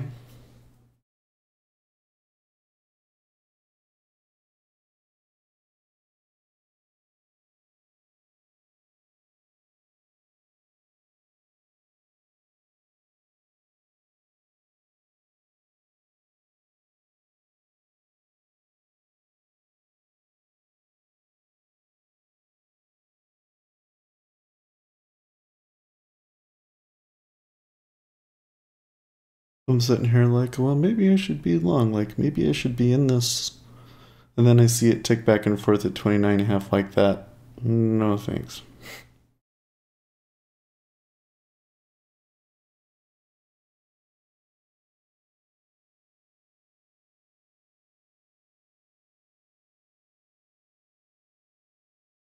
They could go lower though. Absolutely could.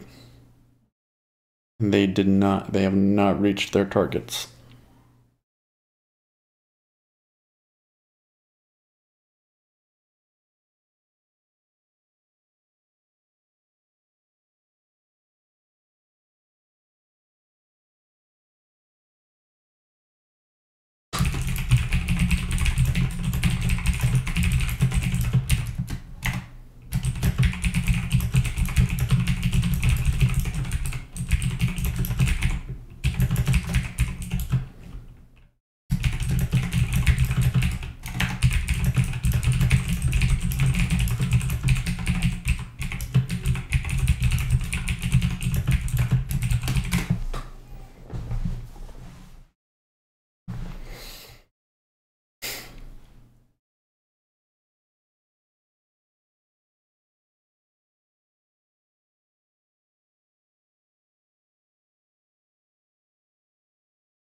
They are like, let me show you here.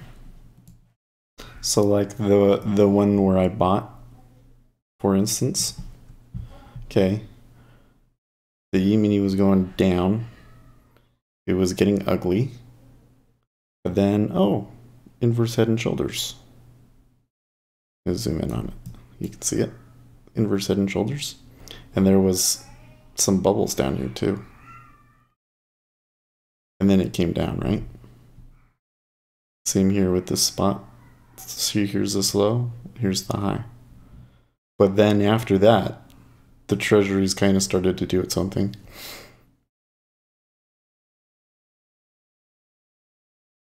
So like the correlation is there. It's just seems to matter when the correlation is going. It can matter more than the level 2 for sure, but do you make a whole lot off of it? No. That's my conclusion off of that.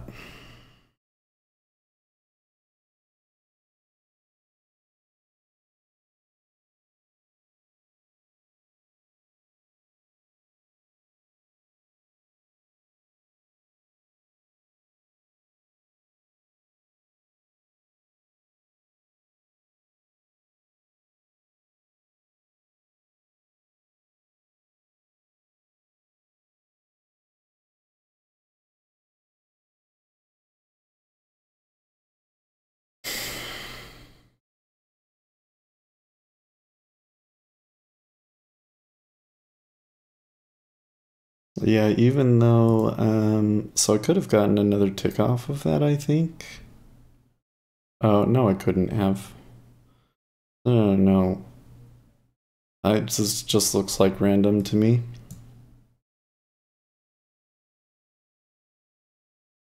I'm gonna look at some of these. I mean, that order shouldn't have happened. That one was good. I took it off at a good place. Obviously, could have held it for a lot more, but with that kind of action, how do you know that it's just gonna run or not, right? And this one, that looks like I was trapped there. I don't even know if it was necessarily like a trap, but the E-mini looked like it was gonna break, and the E-mini caught it. So maybe it was a trap in the E-mini. Rather, I think that the Treasury traders were just trading off the E-mini. And then that one was okay, but it just kind of looks random to me. Really, when you think about a lot of these, that one probably shouldn't happen. Okay, that one happened, but it was still pretty crappy action. That one was a trick. That one was maybe a little lucky. Yeah, just so thick and rangy today, it probably wasn't even worth playing. Yeah, that Dom does look very, very nice.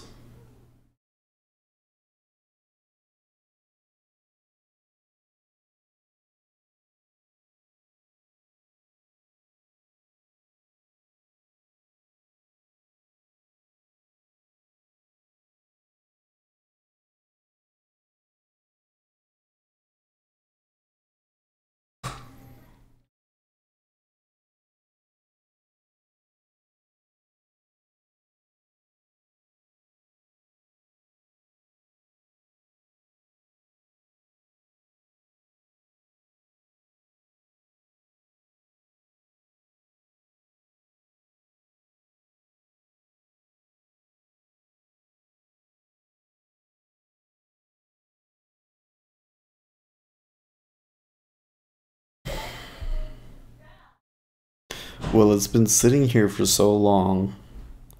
I don't know. Let me take that. I'm just sitting here thinking, okay, it's been sitting here for so long, it could reverse, but almost every tick along the way, it's been doing that for a really long time, and it still continues and bubbles through, right? So that alone can't be a signal for me. I would say it is in a place where I feel like I could maybe buy. And I did say, like, oh, I think that they could dip through 31 and then reverse. But what is it that I would need to see here to want to actually go long? Is it, I don't want to trade within this range, so I need to see it tick up to, what is it, 30 half and hold the 30?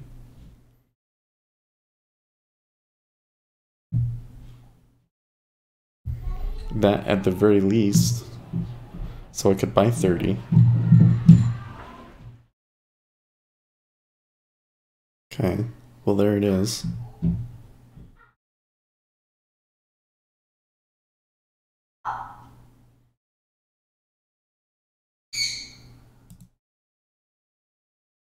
Okay, yeah, well, yeah, that would be a much better, higher probability trade, wouldn't it?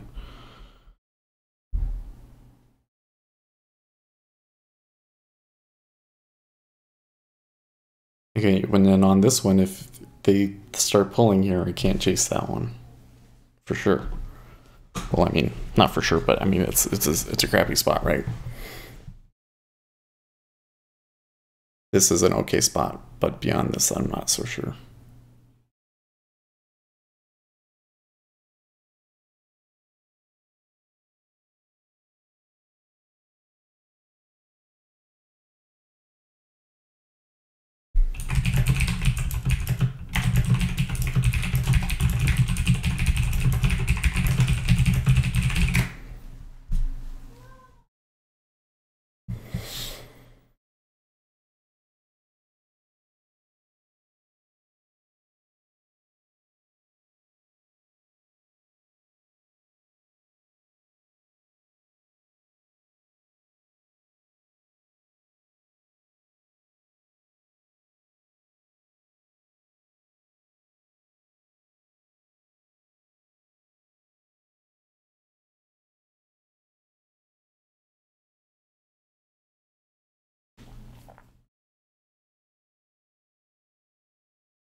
Do you know if they can get, well, so this is hard. Okay, so first of all, in the E-mini, that, let's see, there it is. Am I not going to get filled? That I was right about the way that push, that break of the highs in the E-mini, the way that happened wasn't good.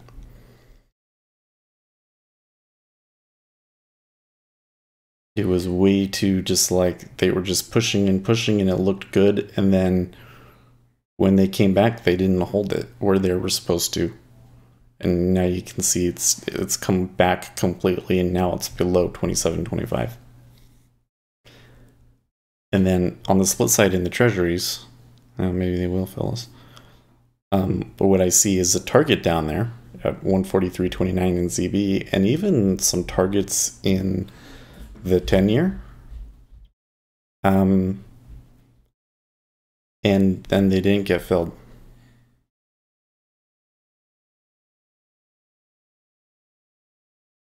So, like, if this turns around, you're going to have a bunch of people covering.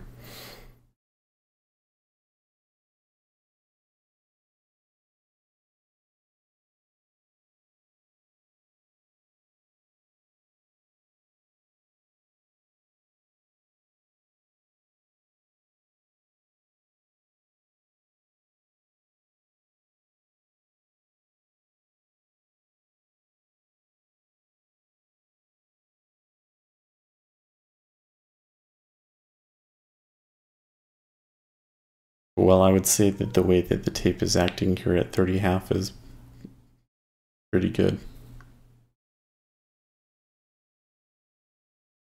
Like, barely anything traded into 30 after it absorbed there.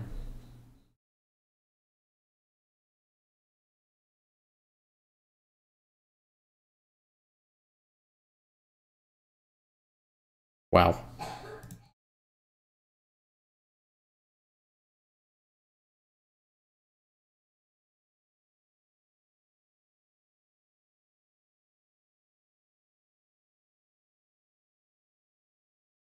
That's not going to get filled either.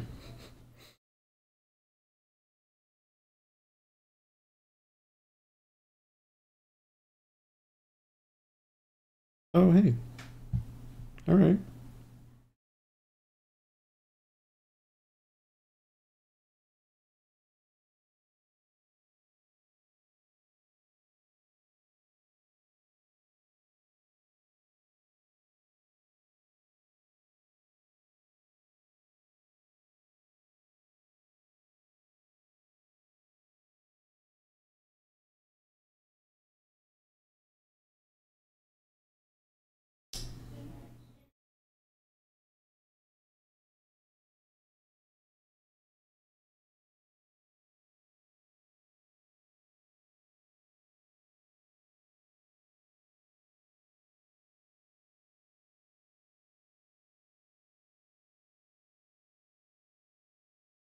Hmm.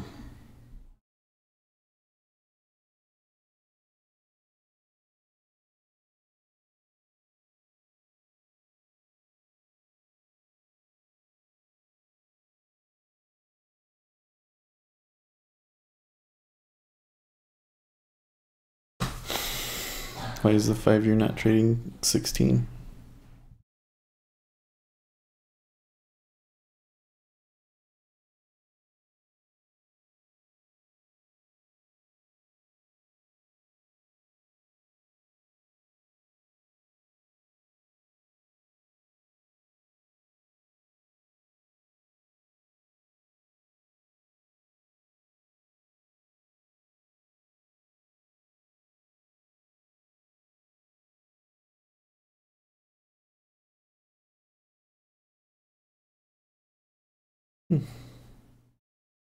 It's interesting, this platform you guys are talking about. I've never heard of it before. When I get to work, I have to look it up.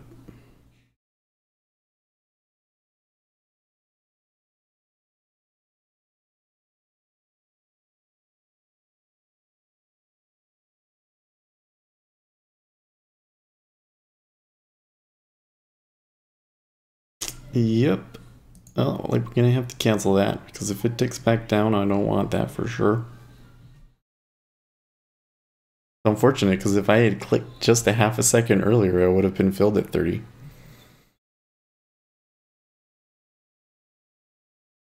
Like that's a good example where sometimes if you're really on the edge, you just can't hesitate because there's just not that much room.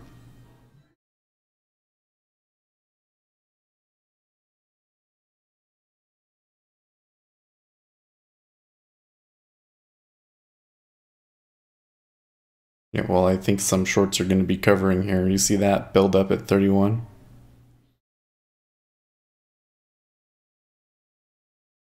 There's people that are not getting filled here. Yes, dear. Do you know where Mom is? Oh, she went to the store. She'll be back. What's wrong?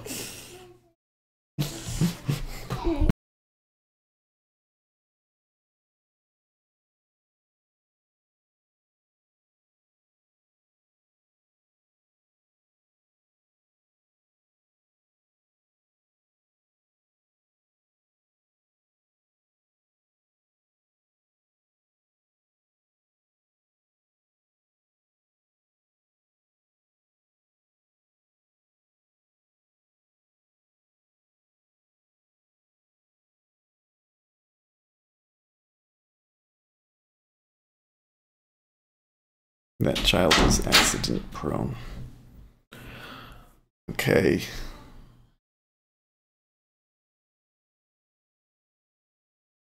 Since I've got to go, even though I think that there's going to be a stop run through here.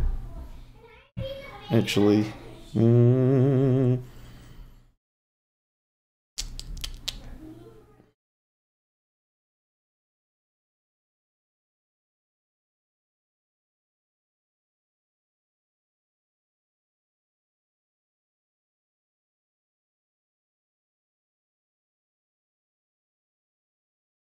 Nope.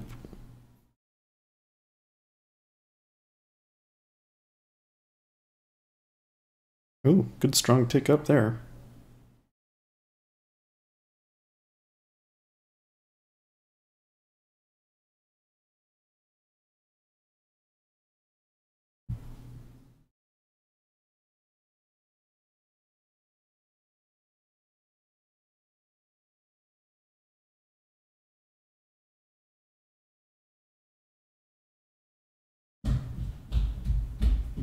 Now it's playing games with us.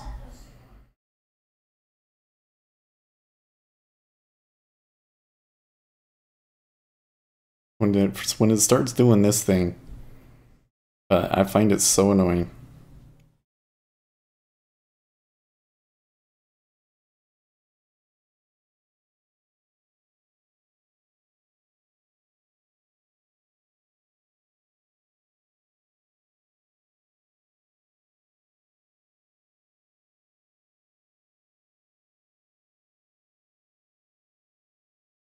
Or nothing is traded 120 there now.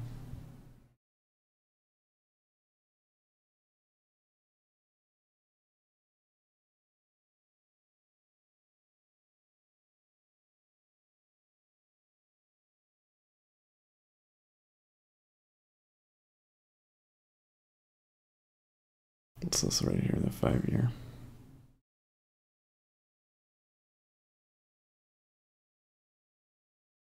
Yep.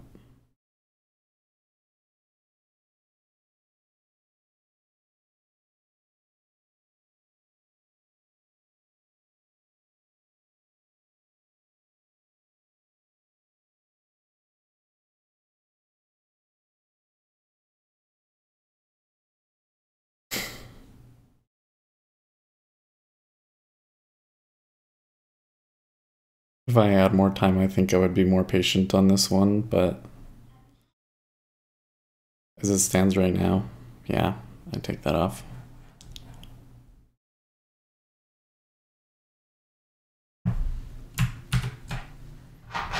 I'll show you guys. I'll post it in here.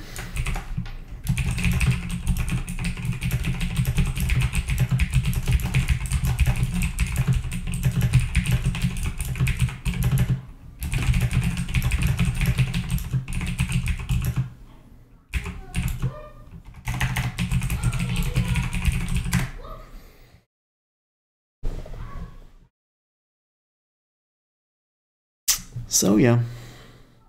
Oh, look at that. Now it's 29.04. Well, that's interesting. My order at 120, like it pulled down to 700. Oh man, I should have gotten out on that a lot earlier because it pulled to 700 and nobody hit it. Like I pulled my order and and they didn't hit the 120 even. And when that happened, I should have hit out. Yeah, if should have gotten out at 31.5. Yeah, if I remove the chasing trades, so this one, I mean, this first one you could consider chasing, but that again was like I think that's even worse than chasing, right? Like I was waiting for some. I thought that I was seeing something about to happen, and I was trigger happy, and I clicked in, and then it didn't happen. So I don't know. To take two on it could be worse, I suppose. But yeah, that one definitely shouldn't have happened. That one I don't know if I was chasing, but I just feel like this one and this one weren't really great setups. I mean, this one coincidentally, where was it at and what time was it at? 6:46. Okay, so I took that one right here. I actually got an okay price on that one. So it happened somewhere around here. So coincidentally, it would have been profitable for quite a bit, but I mean, when you look at the delta through here, so that wasn't even really a super great one, right? And then that one I definitely chased. I mean, I thought that 120 was breaking and that we were going to push higher. Like I was looking for them to hit 110, and I was trying to get in there before they did it, but that was like as far as they went. And probably shouldn't have been in that one as long as I was. That was in that one 20 minutes. Could have gotten out at -1 or even break even, probably. And then this one, 30.5. Yeah, okay, so like I saw something that it was gonna go down. I don't know what it was that I saw, but again, like, was it really a great setup? Not really. So this only one that seemed like it was good was when I saw that there was targets down here and they weren't getting them.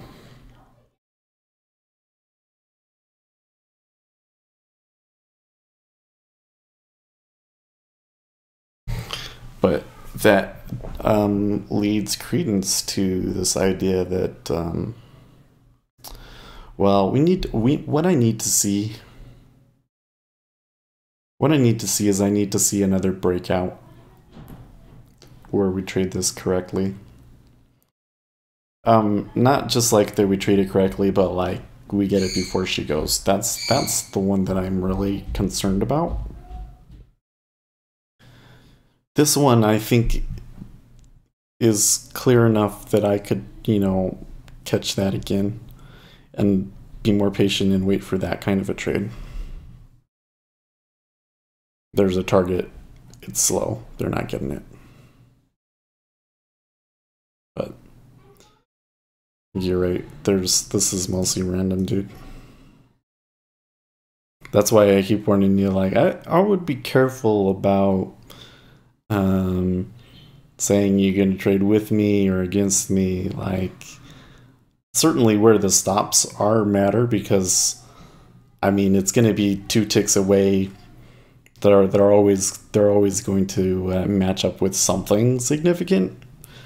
But dude, my entries are random right now. When it's like this, when it's slow, my entries are random.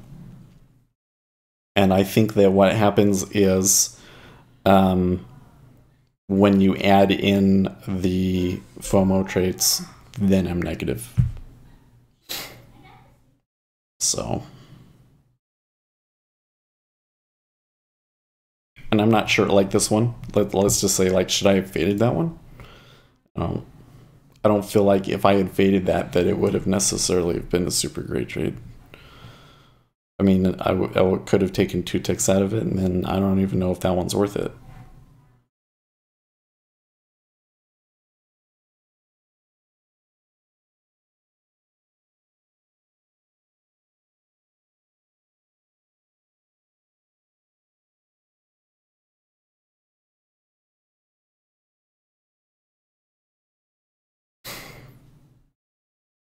Oh, look, they did take it. See, I got out of that one.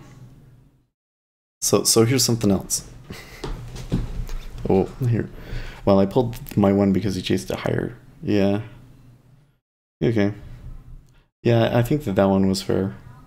Well, you were right, Tucker, on that one, so it's not a big deal. I just how do I put this? Okay.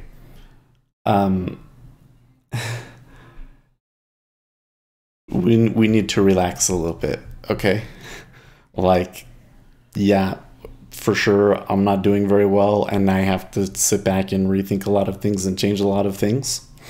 I had a period of profitability, but it was only good in that one market, okay? And we need to modify some things so that it can be good in all markets, okay? For sure. But I have the time here, not going anywhere. It's not like the world's going to end if I'm not profitable tomorrow. So we can just relax on that point, right? And I don't want people to be getting so concerned with what I'm doing that it like overly dominates the conversation, you know? Because we spent so much time in the afternoon talking about the trades that I made and why they were good or bad, which is great, and I really appreciate it, but I feel like that it might be harmful to other people.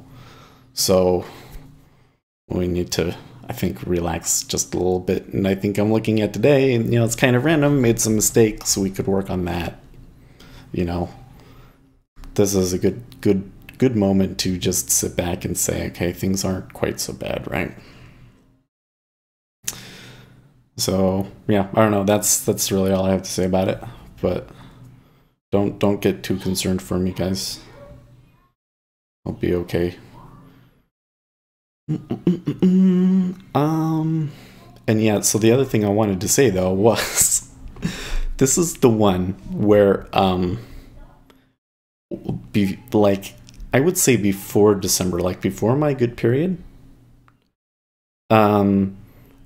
if I had gotten long at 30, let's just say, assume that I had gone long at 30, this is one that I would have been saying, oh, well, maybe, oh, nope, they're not taking 120, it comes back, you know what, it's going to be okay. And I would have just held it. And frankly, I would probably still be long. And that was where it was like, it's good holding it, but is that a scalp? I don't think so. I think that the scalp was here to here. And then, but I think the place where I need to work on it is I get from here to here. Well, if I still like it, I should be looking to buy it here. Ooh, that would have been a really great trade. So let's watch that one too. All right. I will talk to you guys later. See you tomorrow. Where